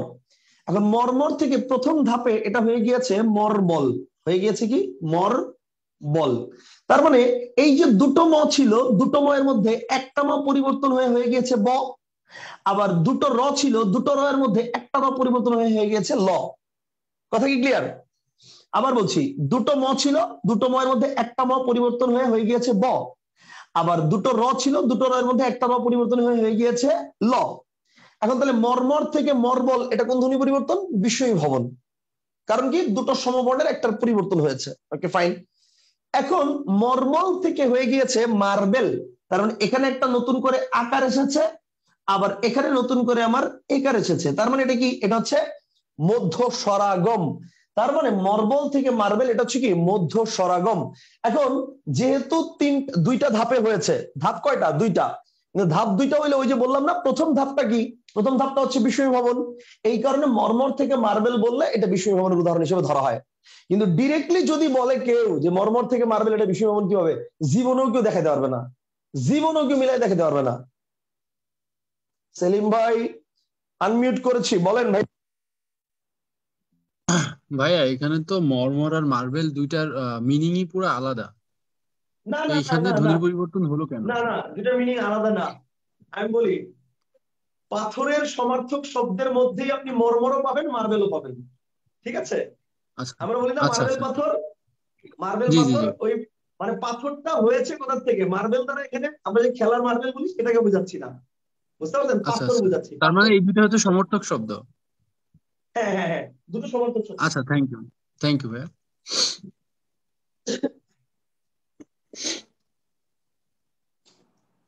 ওকে, তাহলে মর্মর মার্বেল এটা কিন্তু আমরা বুঝে গেলাম। আচ্ছা এবার আমরা আবার অপিনীতিতে চলে যাই, আবার অপিনীতিতে চলে যাই। আসলে অপিনীতি কি বলছে? ওকে, অপিনীতিতে বলছে যে পরের ইকার বা উকার যদি আগে উচ্চারিত হয় তাহলে তার নাম হচ্ছে অপিনীতি। হ্যাঁ, তাহলে চলেন আমরা আগে এইটার উদাহরণ দেখি কিছু। যেমন মনে করেন আমি বললাম আজি, এখন আজির থেকে যদি হয়ে যায় আইজ, আজির থেকে কি হয়ে গেছে? আইজ। এখন খেয়াল করেন এই যে সরেয়া যোগ জ যোগ রস্বই, এই হচ্ছে আজি, আর আইজ কে ভাঙলে সরেয়া যোগ রস্বই যোগ জ। এখন ভালো করে একটু খেয়াল করেন, এই এই যে রস্বইটা, এই রস্বইটা কি নতুন করে আসছে নাকি এই রস্বইটা আগে ছিল, যা পরে ছিল আগে উচ্চারিত হয়েছে? বলেন কোনটা? এই রস্বইটা কিন্তু নতুন করে আসে নাই, এই রস্বইটা পরে ছিল, নতুন করে উচ্চারিত হয়েছে। কিন্তু খেয়াল করেন যদি এই রস্যিটা না থাকতো, যদি এই রস্যিটা না থাকতো অর্থাৎ এই রস্যিকারটা না থাকতো, তখন কি হয়ে যেত? আজ থেকে আইজ এটা মধ্য স্বরাগম হয়ে যেত। এটা কি হয়ে যেত? মধ্য স্বরাগম, কারণ স্বরে আর জ মাঝখানে নতুন করে রস্যি আসছে। কিন্তু এখন কিন্তু এখানে রস্যিকার আছে, তার মানে এখানে রস্যিকার আছে, এন্ড দ্যাট ইজ ওয়াই এই রস্যিকারটাই জাস্ট আগে উচ্চারিত হয়েছে, তার মানে পরের ইকারটা আগে উচ্চারিত হয়েছে, নাম হচ্ছে অপিনীতি। কনসেপ্টটা কি ক্লিয়ার? এন্ড সেম ভাবে আমরা রস্যকার দিয়ে একটা উদাহরণ দেখি। যেমন মনে করেন সাধু, সাধুর থেকে হয়ে গিয়েছে সাউদ, সাধুর থেকে হয়ে গিয়েছে সাউদ। ওকে, এখন দেখেন সাধু, সাধুকে ভাঙলে আমরা পাচ্ছি স যোগ আ যোগ ধ যোগ উ, এটা হচ্ছে সাধু। আর সাউদকে ভাঙলে আমরা পাচ্ছি স যোগ আ যোগ রস্বউ যোগ ধ, এই হচ্ছে সাউদ। এখন খেয়াল করেন এই যে রস্যকারটা এটা কিন্তু নতুন করে আসেনি, এটা আগে ছিল, জাস্ট পরে ছিল, পরে রস্যকারটা আগে উচ্চারিত হয়েছে। মানে পরের ইকার বা উকার যখন আগে উচ্চারিত হবে সেটার নাম হচ্ছে অপিনীতি। কনসেপ্টটা কি ক্লিয়ার?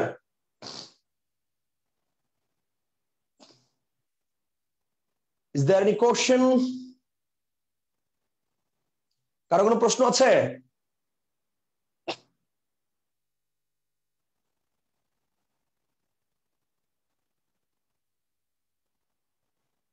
ওকে, দুইজন হাত তুলছে, ওয়েট। আদনান ভাই আনমিউট। ভাইয়া ওই যে আপনি যে হসন্ত ইউজ করতেছেন এটা কি শুধু ব্যঞ্জন বর্ণের সাথে হয়?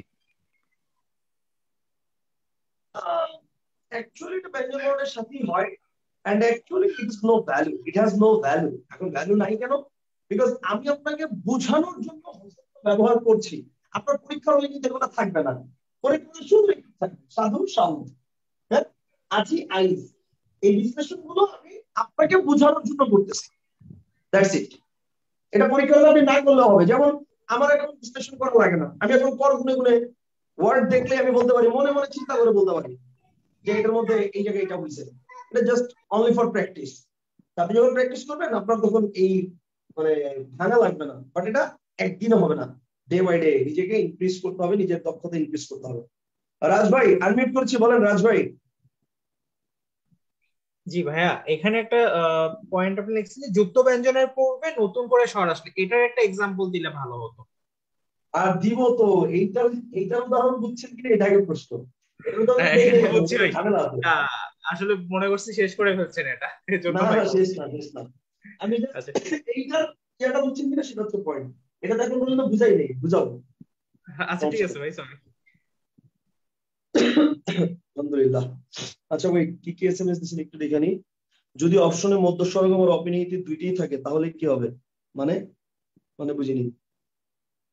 যদি অপশনে মধ্য স্বরগম আর অপিনিহিতি দুইটাই থাকে কেন? ও আচ্ছা, বুঝতে পারছি। হ্যাঁ, ভেরি গুড। রোহান ভাই একটা প্রশ্ন করেছেন যে এখানে তো যুক্ত ব্যঞ্জনের পূর্বে নতুন করে স্বর আসতে যায়, তাহলে এটা মধ্য স্বরগম যদি অপশনে থাকে তাহলে কি হবে? Very good point. Okay fine, আসেন আসেন আমি জিনিসটা বুঝাই দিচ্ছি। এই জায়গায় তো প্যাচ, এই জায়গাটাতেই তো প্যাচ। এখন আসেন এই প্যাচটা ক্লিয়ার করে দিচ্ছি। আপনাদের ক্লাস 9-10 এর যে পুরাতন বইটা, নতুন বইতে তো ধ্বনি পরিবর্তন অধ্যায়টাই নাই, পুরাতন বইতে দেখবেন যদি কারো কাছে থাকে সেখানে এই সাধু সাউদ আজি আইজ এগুলো লেখা আছে, কিন্তু লেখে একটু বিশ্লেষণও করা আছে, কিন্তু এরপরে লেখে এরূপ, এরূপ দিয়ে কিছু উদাহরণ দেওয়া আছে। মনে করেন সত্য, সত্য থেকে হয়ে গেছে সৈত্য, সত্য থেকে সৈত্য, রাজ্য, রাজ্য থেকে হয়ে গেছে রাজ্য, রাজ্য, বাক্য, বাক্য থেকে হয়ে গেছে বাক্য, এগুলো দেওয়া আছে, কিন্তু এই তিনটার কোনো বিশ্লেষণ দেওয়া নাই। এন্ড দ্যাট ইজ ওয়াই এখানে স্টুডেন্টরা প্যাচ লাগায়, সত্য, সত্য, রাজ্য, রাজ্য, বাক্য, বাক্য, এই জায়গাগুলোতে স্টুডেন্টরা প্যাচ লাগায়। এখন আসেন আমরা এটাই এখন মানে শিখবো এই যে এই নিয়মের মাধ্যমে। দেখেন যুক্ত ব্যঞ্জনের পূর্বে নতুন করে একটা স্বর আসবে। এই যে দেখেন সত্য, সত্য, মাঝখানে নতুন করে একটা স্বর আসছে। আবার দেখেন রাজ্য, রাজ্য, মাঝখানে নতুন করে স্বর আসছে। এই সত্যর ক্ষেত্রে বা রাজ্যের ক্ষেত্রে আগে কিন্তু কোনো রস্বীকার ছিল না, নতুন করে আসছে। তাহলে এই যে নতুন করে রস্বীকার আসছে এটার নাম কি? মধ্য স্বরগম হতে পারতো না? পারতো। তার মানে মধ্য স্বরগমের সাথে অপিনিহিতির একটা ঝামেলা লাগতেছে। এইবার আসেন এই ঝামেলাটা ক্লিয়ার করে দিচ্ছি। মধ্য স্বরগমের সাথে অপিনিহিতির ঝামেলাটা কিভাবে ক্লিয়ার করবেন, ছোট্ট একটা ছক কাটেন, মাত্র দুইটা পার্থক্য আমরা লিখবো। এক পাশে লিখবেন মধ্য স্বরগম, এক পাশে লিখবেন আইজ আজি। না এটা হয় না ভাইয়া, এটা কোনো ধ্বনি পরিবর্তনের মধ্যে আমরা পাই না। আজি আইজ এটা পাই, আইজ আজি এটা পাই না। ওকে, এবার আসেন আমরা একটা উদাহরণ লিখবো, খেয়াল করেন। এ পাশে লিখবো মধ্য স্বরগম, মধ্য স্বরগম, এ পাশে লিখবো অপিনিহিতি। ওকে, খেয়াল করেন মধ্য স্বরগম কি জিনিস। মধ্য স্বরগমে লিখবেন, মধ্য স্বরগমের মধ্যে লিখবেন যুক্ত ব্যঞ্জনকে ভেঙে, যুক্ত ব্যঞ্জনকে ভেঙে তাদের ঠিক মাঝখানে, তাদের ঠিক মাঝখানে নতুন করে স্বর আসবে। যুক্ত ব্যঞ্জনকে ভেঙে তাদের ঠিক মাঝখানে নতুন করে স্বর আসবে। আর অপিনিহিতিতে লিখবেন যুক্ত ব্যঞ্জনকে না ভেঙে, যুক্ত ব্যঞ্জনকে না ভেঙে তাদের ঠিক পূর্বে, তাদের ঠিক পূর্বে নতুন করে স্বর আসবে। যুক্ত ব্যঞ্জনকে না ভেঙে তাদের ঠিক পূর্বে নতুন করে স্বর আসবে। তাহলে একটা হচ্ছে যুক্ত ব্যঞ্জনকে ভেঙে তাদের ঠিক মাঝখানে নতুন করে স্বর আসবে, আর একটা হচ্ছে যুক্ত ব্যঞ্জনকে না ভেঙে তাদের ঠিক পূর্বে নতুন করে স্বর আসবে। এই দুইটা হচ্ছে কি পয়েন্ট, একটা হচ্ছে মধ্য স্বরগম, একটা হচ্ছে অপিনিহিতি। এবার আমি দুইটা উদাহরণ দিয়ে জিনিসটা একদম ক্লিয়ার করে দিচ্ছি। হ্যাঁ, একদম ক্লিয়ার করে দিচ্ছি। ওকে, লিখে ফেলেন সবাই, হ্যাঁ সবাই একটু লিখে ফেলেন, এটা এই উদাহরণ দুইটা পার্থক্যের ইয়াটা লিখে ফেলেন সবাই, পার্থক্যটা সবাই লিখে ফেলেন। আচ্ছা যদি লিখে ফেলেন তাহলে আমার তো আর নিচে জায়গা নাই, আমি উপরে পার্থক্য লিখতেছি, আপনারা নিচে লিখেন। আচ্ছা আপনারা নিচে এটার পরে একটা পার্থক্য লিখবেন, এই ঘরে একটা পার্থক্য লিখবেন, এই ঘরে একটা পার্থক্য লিখবেন, আমি উপরে লিখতেছি। ওকে, মধ্য স্বরগমের মধ্যে আমরা অনেকগুলো উদাহরণ পড়েছিলাম, প্রীতি, পিরিতি, মুক্তা, মুকুতা, গ্লাস, গ্যালাস, অনেকগুলো উদাহরণ পড়েছিলাম। আমরা যে কোনো একটা উদাহরণ নিই, আসেন ধরেন প্রীতি, পিরিতি, এই উদাহরণটা আমরা নিলাম, প্রীতি, পিরিতি, এই উদাহরণটা আমরা নিলাম। ওকে ফাইন, এখন ঠিক যেভাবে আমি বোর্ডে বিশ্লেষণ করব সেভাবেই খাতায় লেখার চেষ্টা করবেন। ওকে, প্রীতি, প্রীতি ওয়ার্ডটাকে আমরা যদি বিশ্লেষণ করি, প্রথমে পাই প, তারপরে হচ্ছে র, তারপরে হচ্ছে দীর্ঘই মানে সরি রস্বই, তারপর হচ্ছে ত, তারপরে হচ্ছে রস্বই, এই হচ্ছে প্রীতি। পিরিতি ওয়ার্ডটাকে আমরা যদি ভাঙি, আমরা পাচ্ছি প যোগ রস্বই যোগ র যোগ রস্বই যোগ ত যোগ রস্বই, এই হচ্ছে পিরিতি। এখন খেয়াল করে দেখেন প্যাচটা কোথায়, প্যাচটা হচ্ছে এই যে যুক্ত ব্যঞ্জন ছিল প আর র, এই দুইটা, এখন যুক্ত ব্যঞ্জনকে ভেঙে তাদের ঠিক মাঝখানে নতুন করে একটা রস্বই আসছে, দেখছেন? হ্যাঁ, যুক্ত ব্যঞ্জনটা ছিল এই দুইটা। এখন আপনার মনে প্রশ্ন আসতে পারে, স্যার যুক্ত ব্যঞ্জন যে এই দুইটা, এটা কেমনে বুঝবো? বিকজ এই দুইটাই পাশাপাশি ব্যঞ্জন আছে, এরপরে দেখেন প্রত্যেকটা পরে একটা করে স্বর আছে, দেখেন র এর পর রস্বই, ত এর পর রস্বই, সো এগুলো আসলে যুক্ত ব্যঞ্জন না, কিন্তু এই দুইটাই হচ্ছে যুক্ত ব্যঞ্জন। তাহলে এখন যুক্ত ব্যঞ্জনকে ভেঙে তাদের ঠিক মাঝখানে নতুন করে একটা রস্বই আসছে, দেখছেন? আচ্ছা, কিন্তু অপিনীতিতে দেখবেন এটা হবে না। অপিনীতিতে একটু আগে আমরা কিছু উদাহরণ দেখেছি, যেমন সত্য, সত্য, রাজ্য, রাজ্য, বাক্য, বাক্য। আমি যে কোনো একটা উদাহরণ নিলাম, ধরেন বাক্য, বাক্য, এই উদাহরণটা নিলাম, বাক্য এখান থেকে হয়ে গিয়েছে বাক্য।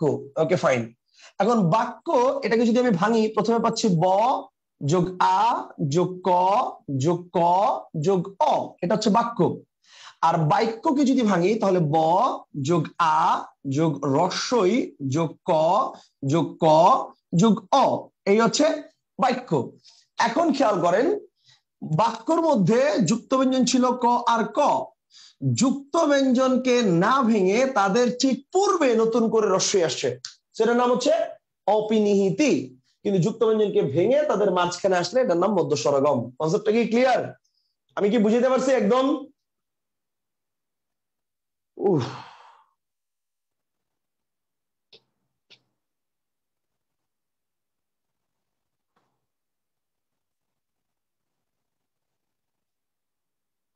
সবাই কি একদম ক্লিয়ার হয়েছেন? একটু জানাবেন।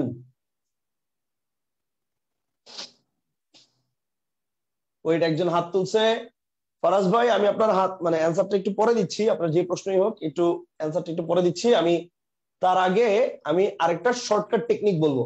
ওকে, আচ্ছা আশিক মাহমুদ ভাই বলছে ভাই আরেকবার বলেন। আচ্ছা, আমি একটু খেয়াল করেন, আপনাদের পরীক্ষার হলে আসলে পরীক্ষার হলে আপনাদের মনের মধ্যে এত প্রশ্ন আসতে পারে, ভাই এই যে এত প্রেস ঘুষ লাগায়া ভাইঙ্গা টাইঙ্গা দেখাইলেন, আমার পরীক্ষার হলে কি এত সময় পাবো আমি যে ওয়ার্ডটাকে ভাঙবো, ভেঙে দেখবো মাঝখানে আসছে না আগে আসছে? এত সময় তো নাই। এক্স্যাক্টলি, এত সময় নাই, এত সময় আপনার দরকারও নাই। আমি আপনাকে বুঝানোর জন্য ওয়ার্ডটাকে বিশ্লেষণ করে ভেঙে ভেঙে দেখালাম, বাট অ্যাকচুয়ালি পরীক্ষার হলে আপনি ওয়ার্ড দেখলেই বুঝতে পারবেন এটা কোন ধ্বনি পরিবর্তন।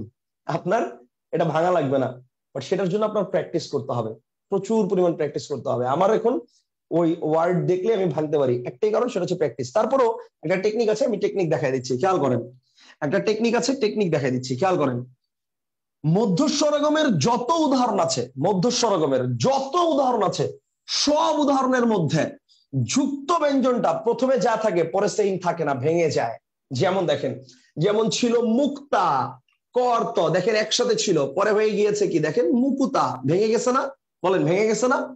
যদি বলি ক্লাস, দেখেন প্রথমে একসাথে ছিল ক আর ল, পরে হয়ে গেছে ক্যালাস, দেখেন ভেঙে গেছে না? ভেঙে গেছে। আমি যদি বলি ভ্রু, একসাথে ছিল ভ আর র, পরে হয়ে গেছে কি ভুরু, আলাদা হয়ে গেছে না? ভেঙে গেছে না? এরকম যদি বলি গ্রাম, গ্যারাম, ভেঙে গেছে না? সো মধ্য স্বরগমের সকল উদাহরণে প্রেক, পেরেক, প্রীতি, পিরিতি, সব উদাহরণে যুক্ত ব্যঞ্জনটা ভেঙে যাবে, কিন্তু অপিনীতিতে যুক্ত ব্যঞ্জন কখনো ভাঙবে না। খেয়াল করেন, সত্য এখানে তয় জফলা যাই আছে ঠিক সেম এখানেও তাই থাকবে, খালি তয় জফলার পূর্বে একটা নতুন করে রস্যই আসবে, দ্যাটস ইট। যুক্ত ব্যঞ্জন কিন্তু ভাঙে নাই। ওকে, তাহলে এখন দেখেন আপনার কিন্তু এগুলো বিশ্লেষণ করা লাগবে না, আপনি ওয়ার্ড দেখলেই বুঝতে পারবেন। জাস্ট আপনাকে বেসিকটা ক্লিয়ার করার জন্য আমি আগে বুঝাই দিছি, ওইভাবে বুঝতে পারছি। এখন দেখেন সত্য, সত্য, বাক্য, বাক্য, রাজ্য, রাজ্য, ঠিক আছে, বাক্য, এই যে বাক্য, দেখেন এখানেও কয় জফলা, এখানেও কয় জফলা, যা আছে তাই ছিল, যা ছিল তাই আছে। রাজ্য, রাজ্য, আমি যদি বলি গদ্য, গদ্য, পদ্য, পদ্য, কন্যা, কন্যা, বন্যা, বন্যা, বইয়ের উদাহরণের বাইরেও আমরা শত শত উদাহরণ এখন পারবো, যেহেতু বেসিকটা আমাদের ক্লিয়ার। এবার কি বুঝতে পারছেন? এবার কারো কোনো প্রবলেম আছে আর বলেন? ওকে, এইবার ফারাজ ভাই হাত তুলেছেন। হ্যাঁ ফারাজ ভাই আনমিউট করেছি। জি স্যার, ওই প্রথম যে এক্সাম্পলটা সেটা বুঝলাম যে মধ্যস্বরমে, কিন্তু আমার প্রশ্নটা ছিল যে এখানে অপিনীতির ক্ষেত্রে জফলা যেটা যুক্ত হচ্ছে, এটা কি যুক্ত ব্যঞ্জন না সংযুক্ত ব্যঞ্জন?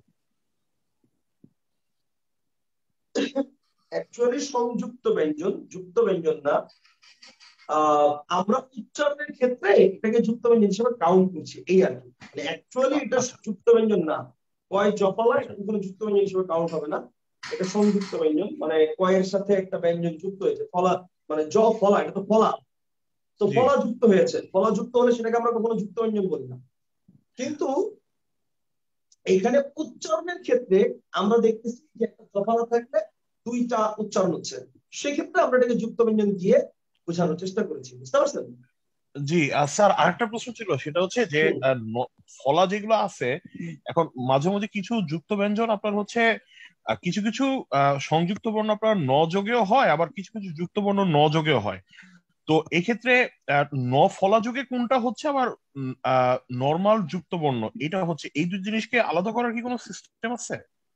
হ্যাঁ অবশ্যই আছে, অবশ্যই আছে। মনে রাখবেন ফলা মানে দন্তন্য, এটা ফলাও হয় আবার যুক্ত ব্যঞ্জনও হয়, আবার ম এটা ফলাও হয় যুক্ত ব্যঞ্জনও হয়। এখন এটা আমি তো দ্বিতীয় ক্লাসে এটা আলোচনা করেছি, হয়তো ক্লাসটা করেন নাই আপনি। না করছি আমি পড়েছি, আমার মনে পড়তেছে না আর কি, এই জন্য একটু জিজ্ঞাসা করছি। আচ্ছা ঠিক আছে, আমি আরেকবার বুঝিয়ে দিচ্ছি, খেয়াল করেন। দন্তন্য এটা কখন ফলা হবে, দন্তন্য কখন যুক্ত ব্যঞ্জন হবে, হ্যাঁ খেয়াল করেন, আমি মাইক্রোফোন লাগাচ্ছি, খেয়াল করেন। আমি যখন বলছি দন্ত, হ্যাঁ দন্ত, এখানে দন্তন্যর পরে তো আসছে, দন্তন্য আগে আসছে, এটা যুক্ত ব্যঞ্জন, এটা হচ্ছে যুক্ত ব্যঞ্জন, ঠিক আছে। কিন্তু যখন বলতেছি আমি চিহ্ন, এখানে হচ্ছে হয়ের পরে দন্তন্য আসছে, হয়ের পরে দন্তন্য আসছে, তো মনে রাখবেন এটা হচ্ছে ফলা। তো যখনই যে কোনো ফলা, এটা ম হতে পারে, ব হতে পারে, যে কোনো ফলা যদি আগে থাকে সেটাকে ফলা কাউন্ট করা যাবে না, সেটা যুক্ত ব্যঞ্জন। মানে ওই ফলার সাথে যদি অন্য কোনো কিছু যুক্ত হয়, বুঝতে পারছেন? যেমন আমি মনে করে বললাম আম্র, আম্র, এখানে র ফলা, কিন্তু আম এই মটা কিন্তু ফলা না, কথা কি ক্লিয়ার? কিন্তু আমি যদি বলি শ্মশান, তাহলে অবশ্যই ম দিয়ে তারপরে শ্মশান, এখানে কিন্তু হচ্ছে এই মটা ফলা, কারণ মটা পরে আছে, বুঝতে পারছেন? সহজ কথা, যে কোনো ফলা সেটা যদি প্রথমে থাকে সেটা যুক্ত ব্যঞ্জন, শেষে থাকলে সেটাকে ফলা হিসেবে কাউন্ট করব। ক্লিয়ার ভাই? এখন ঠিক আছে, জি জি জি, এখন বুঝতে পারছি, থ্যাংক ইউ।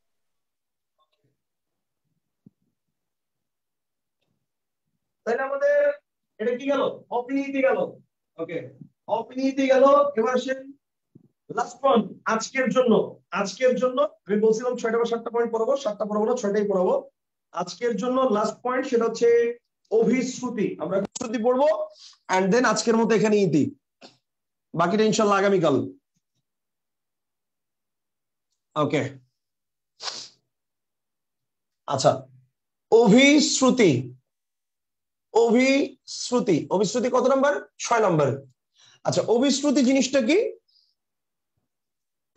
আপনাদেরকে একটু আগে বলেছিলাম যে সমীভবনের একটা সংজ্ঞা আছে, ছোটখাটো একটা প্যারাগ্রাফের সমান। আর অভিশ্রুতির যে সংজ্ঞা হায়াত মাহমুদ স্যারের বইতে দেয়া আছে বা নিরঞ্জন অধিকারী স্যারের বইতে দেয়া আছে, এটা ছোটখাটো একটা রচনার সমান, বিশাল সংজ্ঞা। এই সংজ্ঞা দিয়ে টু বি অনেস্ট আমি নিজেও কখনো অভিশ্রুতির উদাহরণ বের করি নাই। আমি অভিশ্রুতি বের করার জন্য আমার নিজের একটা টেকনিক বানায় নিছি, ভেরি ইজি টেকনিক। বাট আমি প্রথমে বইয়ের সংজ্ঞাটা একবার বলি। বইয়ের সংজ্ঞাটা হচ্ছে এরকম যে অপিনিহিতির প্রভাবজাত ইকার বা উকার পরবর্তী ধ্বনির সাথে থাকা সত্ত্বেও পূর্ববর্তী ধ্বনির শেষে সংমিশ্রিত হয়ে উচ্চারিত হলে যদি পরবর্তী ধ্বনির উচ্চারণের ক্ষেত্রে কোনো প্রভাব বিস্তার করে থাকে তখন তাকে পূর্ববর্তী ধ্বনির অপিনিহিতির অবিশ্রুতি বলা হয়। তো এই যে বিশাল একটা প্যাচ, এই সংজ্ঞা দিয়ে টু বি অনেস্ট আমি নিজেও কখনো অবিশ্রুতি বের করি নাই। এবার সাথে আমি অবিশ্রুতি বের করার জন্য কি টেকনিক ফলো করি? ওকে, দ্যাটস ইট, শেষ। ছিলেন এটা কি? এটা কি বলুন তো, এটা কি? অন্তস্থ অ, ছিলেন না? এটার নাম কি? অন্তস্থ অ, দ্যাটস ইট। অবিশ্রুতি শিখে ফেলছেন। আসেন কিভাবে? অন্তস্থীয় যুক্ত, অন্তস্থীয় যুক্ত যে কোনো বড় শব্দ, যে কোনো বড় শব্দ, অন্তস্থীয় যুক্ত যে কোনো বড় শব্দ ছোট হয়ে যাবে, দ্যাটস ইট, এটাই অবিশ্রুতি। ছোট হয়ে যাবে, দ্যাটস ইট, এটাই হচ্ছে অবিশ্রুতি। অন্তস্থীয় যুক্ত যে কোনো বড় শব্দ ছোট হয়ে গেলে এটার নাম অবিশ্রুতি, শেষ। যেমন কি ভাই? যেমন দেখেন, যেমন মনে করেন কোরিয়া, কোরিয়ার থেকে হয়ে গেছে করে। যেমন মনে করেন মারিয়া, মারিয়ার থেকে হয়ে গেছে কি মেরে, মারিয়ার থেকে হয়ে গেছে কি মেরে। যেমন মনে করেন বলিয়া, বলিয়ার থেকে বলিয়ার থেকে হয়ে গেছে কি বলে। যেমন মনে করেন চলিয়া, চলিয়ার থেকে হয়ে গেছে কি চলে। যেমন মনে করেন খাইয়া, যেমন মনে করেন খাইয়া, খাইয়ার থেকে হয়ে গেছে কি খেয়ে, খাইয়ার থেকে হয়ে গেছে কি খেয়ে। যেমন মনে করেন জালিয়া, জালিয়ার থেকে হয়ে গেছে কি জেলে, জালিয়ার থেকে হয়ে গেছে কি জেলে। তাহলে এরকম দেখেন যে শুনিয়া শুনে, বলিয়া বলে, চলিয়া চলে, জালিয়া জেলে, খাটুয়া হেঁটো, মাছুয়া মেছো, এরকম যত উদাহরণ আছে সব হচ্ছে অবিশ্রুতির উদাহরণ। এবং খেয়াল করে দেখেন, এই যে দেখেন কোরিয়া, কোরিয়া অন্তস্থীয়, মারিয়া অন্তস্থীয়, বলিয়া অন্তস্থীয়, চলিয়া অন্তস্থীয়, জালিয়া অন্তস্থীয়, খাইয়া অন্তস্থীয়, এবং অন্তস্থীয় যুক্ত বড় শব্দটা পরে ছোট হয়ে গেছে। আমি কিন্তু বলি নাই অন্তস্থীয় লোপ পাবে, বলছি ছোট হয়ে গেছে, কারণ এখানে দেখেন অন্তস্থীয়টা কিন্তু অন্তস্থীয় এখানে আছে। সো লোপ পাবে বলছি না, বলছি ছোট হয়ে গেছে। অন্তস্থীয় যুক্ত যে কোনো বড় শব্দ ছোট হয়ে গেলে দ্যাটস ইট, সেটা নাম হচ্ছে অবিশ্রুতি। Concept clear? তাহলে মারিয়া মেরে, খাইয়া খেয়ে, বলিয়া বলে, চলিয়া চলে, করিয়া করে, শুনিয়া শুনে, হাটুয়া হেঁটো, মাছুয়া মেছো, গাছুয়া গেছো, জালিয়া জেলে, যা আছে সব হচ্ছে অবিশ্রুতির উদাহরণ। কনসেপ্টটা কি ক্লিয়ার? Is there anyone? কারো কোনো কোশ্চেন? ওকে, তুষার আহমেদ ভাই আনমিউট করেছি, বলেন। ভাই আমার প্রশ্নটা না, প্রশ্নটা হলো ভাই বড় আর ছোট বানানটা যে লিখলেন ওইটা কি নতুন অভিধান অনুযায়ী সেই বানানটা? ওকে ভাই, থ্যাংক ইউ। বড় আর ছোট, ছোট বানানটাও এটা কিন্তু ভুল। ছোট বানান ছোট, এটা কিন্তু ভুল। আচ্ছা আচ্ছা, ঠিক আছে। ওকে, আর কারো কোনো কোশ্চেন আছে? ওকে, রাজ ভাই হাত তুলেছেন, ফারাজ ভাই হাত তুলেছেন। ওকে ফারাজ ভাই আনমিউট করছি, বলেন। জি আচ্ছা স্যার, ওই জালিয়া থেকে জাইল্লা না জাইল্লা থেকে জালিয়া? জালিয়া থেকে জাইল্লা, জাইল্লা থেকে জেলে। যদি জালিয়া থেকে জেলে না এসে প্রশ্ন আসে জালিয়া থেকে জাইল্লা, এটা কোন ধ্বনি পরিবর্তন? কারেক্ট আনসার হবে অপিনিহিতি। মনে রাখবেন, অবিশ্রুতির আগের ধাপটা হচ্ছে অপিনিহিতি। অবিশ্রুতির আগের ধাপ কি? অপিনিহিতি। আমি একটু বুঝিয়ে দিচ্ছি, খেয়াল করেন। যখন বলছি জালিয়া, জালিয়ার থেকে যদি বলি আমি জাইল্লা, জাইল্লা, জাইল্লার থেকে হইছে জেলে, কিন্তু মাঝখানের ধাপটা আমরা কখনো পরীক্ষায় দেখি না। মাঝখানের ধাপটা আমরা দেখি না, ডাইরেক্ট এটাই দেয়। যেমন খাইয়া, হ্যাঁ, খাইয়ার থেকে খেয়ে। যেমন মনে করেন যে কোরিয়া, কোরিয়ার কিন্তু মাঝখানে আরেকটা ধাপ আছে, কোরিয়ার থেকে হয়ে গেছে করিরা, করিরার থেকে হয়েছে করে, কিন্তু প্রশ্ন আসে কোরিয়ার থেকে করে। তো এই জালিয়ার থেকে জাইল্লা, এটা হচ্ছে অপিনিহিতি। এটা অপিনিহিতি কেমনে? খেয়াল করেন, এই যে রস্যিকারটা, এই রস্যিকারটা কোথায় উচ্চারিত হচ্ছিল? লয়ের পরে, জালিয়া, লয়ের পরে। এখানে লয়ের আগে উচ্চারিত হচ্ছে না? বলেন, লয়ের আগে উচ্চারিত হচ্ছে না? তার মানে পরে ইকার বা উকার আগে উচ্চারিত হয়েছে, নাম কি? অপিনিহিতি। Concept clear? সো জালিয়ার থেকে জাইল্লা বললে অপিনিহিতি, তবে এটা পরীক্ষায় আসার মতো না, মানে আসে হচ্ছে এইটা, জালিয়ার থেকে জেলে, এটা বেশি আসে। ওকে,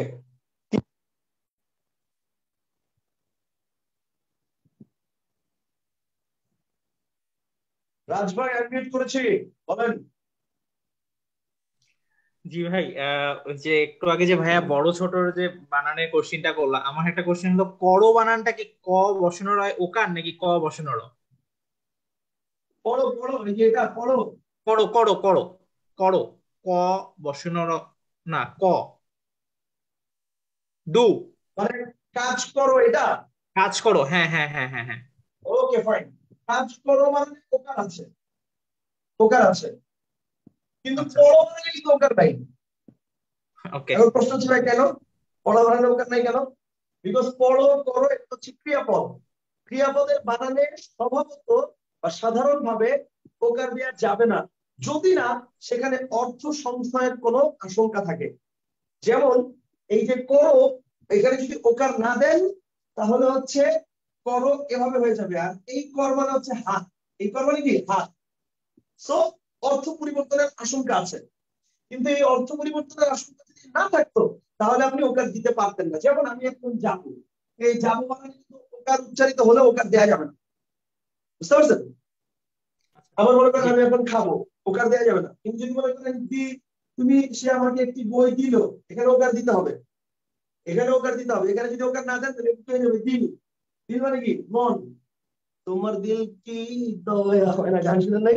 দিল কি দয়া হয় না, তোমার মনে কি দয়া হয় না, সেখানে দিল মানে মন। সো ক্রিয়াপদের শেষে ওকার দেওয়া যাবে না, তবে যদি সেখানে অর্থ সংশয়ের কোনো আশঙ্কা থাকে সেখানে দেওয়া যাবে। এগুলো নিয়ে আমরা বানানের ক্লাসে বিস্তারিত আলোচনা করব। জি ঠিক আছে, ধন্যবাদ ভাই। ওকে, আর কারো কোনো কোশ্চেন আছে এটা নিয়ে?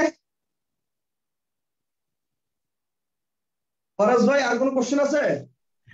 জি, একটা প্রশ্ন ছিল শেষ, মানে জাস্ট এটা জানার জন্য আর কি।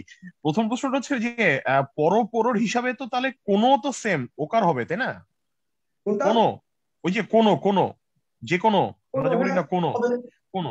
আচ্ছা, আর আরেকটা প্রশ্ন সেটা হচ্ছে যে জালিয়া থেকে যে জাইল্লাটা হচ্ছে, আচ্ছা এখানে জফলাটা কেন আসছে স্যার? মানে জফলা একার এটা জোর করে আনাটা হচ্ছে কিসের জন্য, এটা একটু জানতে চাচ্ছিলাম আর কি। অ্যাকচুয়ালি ওয়েট,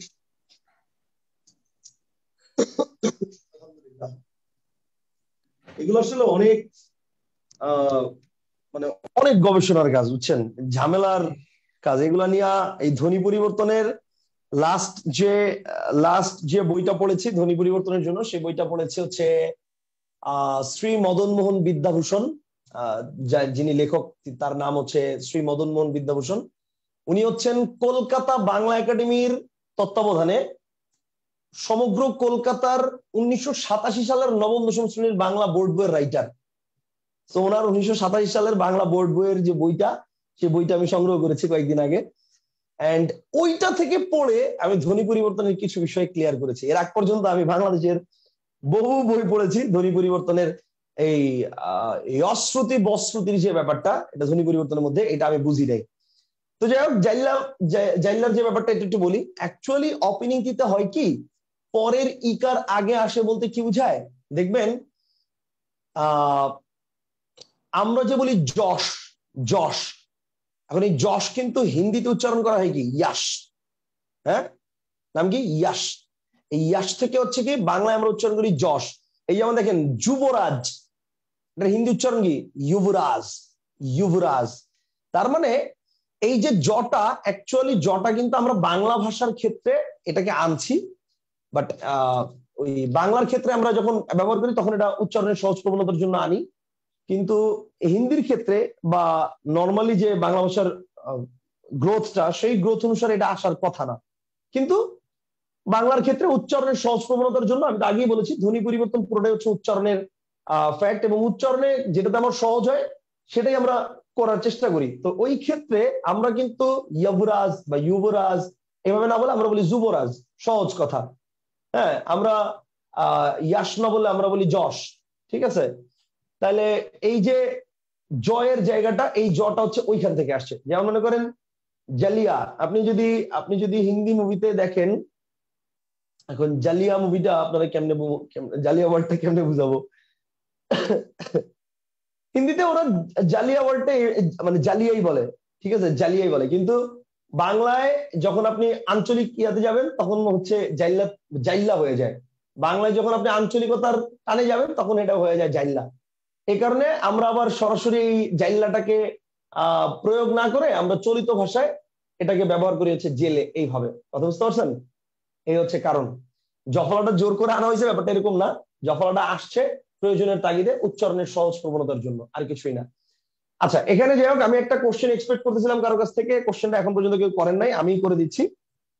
ব্যাপারটা হচ্ছে আপনারা অনেকে এই তথ্যটা পড়ে থাকতে পারেন যে দেখেন, করিয়া মারিয়া বলিয়া চলিয়া খাইয়া জালিয়া হাটুয়া মাছুয়া এগুলো সব হচ্ছে সাধু ভাষা। তার মানে সাধু ভাষার শব্দ চলিত ভাষার রূপ পেলে সেটা অভিশ্রুতি। এই টেকনিক এটা কি পড়েছেন আগে কখনো বা কোথাও পেয়েছেন? পড়তে পারেন, এটা বাংলাদেশের মোটামুটি অনেক রাইটাররা এটা শেখায় যে সাধু থেকে চলিত হলেই সেটা অভিশ্রুতি, এবং বাংলাদেশের অনেক রাইটারের বইতেও এটা লেখা আছে যে সাধু থেকে চলিত হলেই সেটা অভিশ্রুতি। এখন আসেন এখানে একটা গাপলা আছে, এখানে একটা প্যাচ আছে, এই জন্য আমি এটা পড়াই নাই। আমি কিন্তু এটা জানি টেকনিকটা, কিন্তু এটা আমি পড়াই নাই। কথা বুঝতে পারছেন কি ভাই? এটা জানতাম, ও আচ্ছা হ্যাঁ এটা জানতেন, কিন্তু এভাবে মনে রাখেন, কিন্তু এটার মধ্যে গাপলা আছে, এটার মধ্যে ঝামেলা আছে, এই জন্য এটা আমি পড়াই নাই। এখন আসেন আপনার, আমি জানি আপনাদের মধ্যে অনেকে এটা পড়ছেন, বাট আমি পড়াই নাই। কেন পড়াই নাই তার লজিক দিচ্ছি, মনে রাখবেন। সাধু থেকে চলিত হলে সেটা সর্বদা, এটা যে সবসময় অভিশ্রুতি হবে তা বাধ্যতামূলক নয়। সাধু থেকে চলিত হলে তিনটা ধ্বনি পরিবর্তন হতে পারে, তিনটা। যেমন দেখেন, আমি যদি বলি তিনি গান গাহিলেন, বলেন এটা কোন কোন ভাষা? তিনি গান গাহিলেন কোন ভাষা বলেন? সাধু ভাষা। এখন যদি বলি তিনি গান গাইলেন কোন ভাষা? চলিত ভাষা। তাহলে এবার দেখেন তো সাধু থেকে চলিত হয়েছে, কি লোপ পাইছে? একমাত্র এই যে হটা ছিল, এই হটা লোপ পাইছে। রস্বীকার কিন্তু লোপ পায় না, রস্বীকার কিন্তু এখানে বসে গেছে, শুধু হটা লোপ পাইছে, এটার নাম হচ্ছে হকার লোপ। তাহলে খেয়াল করেন, গাহিলেন থেকে গাইলেন সাধু থেকে চলিত হয়েছে না? হয়েছে, নাম কি? হকার লোপ। তাহলে সাধু থেকে চলিত হইলে হকার লোপ হয়। Okay fine. আবার আসেন, যদি বলি তিনি পথ চলিলেন, তিনি পথ চলিলেন, এখান থেকে যদি বলি তিনি পথ চললেন, তিনি পথ চললেন, তাহলে এবার খেয়াল করেন চলিলেন থেকে চললেন, কি লোপ পাইছে? রস্বীকার লোপ পাইছে, রস্বীকারটা এখানে নাই, বাকি সব সেম। তাহলে শব্দের মাঝখান থেকে একটা রস্বীকার চলে গেছে, নাম কি? মধ্যস্বর লোপ। তার মানে সাধু থেকে চলিত হইলে হকার লোপ হয়, সাধু থেকে চলিত হইলে মধ্যস্বর লোপ হয়, আবার সাধু থেকে চলিত হইলে অভিশ্রুতি হয়। বোথ অফ দেম, তিনটাই রাইট। এই কারণে আমি এটা পড়াই না যে সাধু থেকে চলিত হইলে অভিশ্রুতি হয়। কথা কি ক্লিয়ার? এটা যারা পড়ায় তারা এই বেসিকটা ক্লিয়ার করে দেয় না, এন্ড ক্লিয়ার করে দেয় না বিধায় পরীক্ষার হলে স্টুডেন্টরা মনে করে সাধু থেকে চলিত হইলেই আমার কমন পড়ুক বা না পড়ুক এটা অভিশ্রুতি। এটা ভুল। সাধু থেকে চলিত হইলে অন্যান্য ধ্বনি পরিবর্তন হতে পারে, আমি জাস্ট আপনাকে এক্সপ্লেইন করে দেখাই দিলাম। ওকে হ্যাঁ, এটা মনে রাখবেন, সাধু থেকে চলিত হইলে অভিশ্রুতি হয়। সেটা কখন? যদি অন্তস্থীয় যুক্ত সাধু হয়। এই যে সব অন্তস্থীয় যুক্ত সাধু, করিয়া মারিয়া বলিয়া চলিয়া জ্বালিয়া খাইয়া পড়িয়া, সব অন্তস্থীয় যুক্ত সাধু। তাই আমার এটা গেল, তাহলে আমার এভাবে বলার দরকার কি? আমি সহজেই ভাবে মনে রাখলেই তো হয় যে অন্তস্থীয় যুক্ত যে কোনো বড় শব্দ ছোট হয়ে গেলে অভিশ্রুতি, শেষ। ক্লিয়ার? সো এই ছিল আমাদের আজকের মতো অভিশ্রুতি নিয়ে আলোচনা, এবং আজকের মতো আমাদের এখানেই ইতি। কারো কোনো প্রশ্ন থাকলে জানাতে পারেন, আশা করি প্রশ্ন নাই। তারপরে থাকলে জানাতে পারেন, আশা করি প্রশ্ন নাই। ইনশাল্লাহ আগামীকাল রাত 10টায় আপনাদের বাকি অংশ নিয়ে ক্লাস হবে, ক্লাসটা মিস করবেন না। আসলে ধ্বনি পরিবর্তন টপিকটা খুব কঠিন টপিক, তো সো সরাসরি ক্লাসটা করা গেলে অনেক উপকার পাবেন। ঠিক আছে?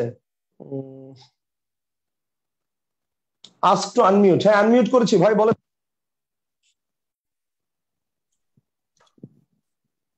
হ্যাঁ ভাই, আমার একটা কোশ্চেন ছিল ভাই, সেটা আমি ক্যাচ করতে পারি নাই তখন আর কি। ভাই ওই মর্মর থেকে যদি মার্বেল হয় তাহলে সেটা কি আমরা বিষমী ভবন বলবো নাকি ভাই মধ্য স্বরলোপ বলবো আর কি? বিষয় ভবন, বিষয় ভবন আমি বুঝাই দিচ্ছি, খেয়াল করেন। ওকে আমি আগে রেকর্ড অফ করি, ক্লাস যেহেতু এখানে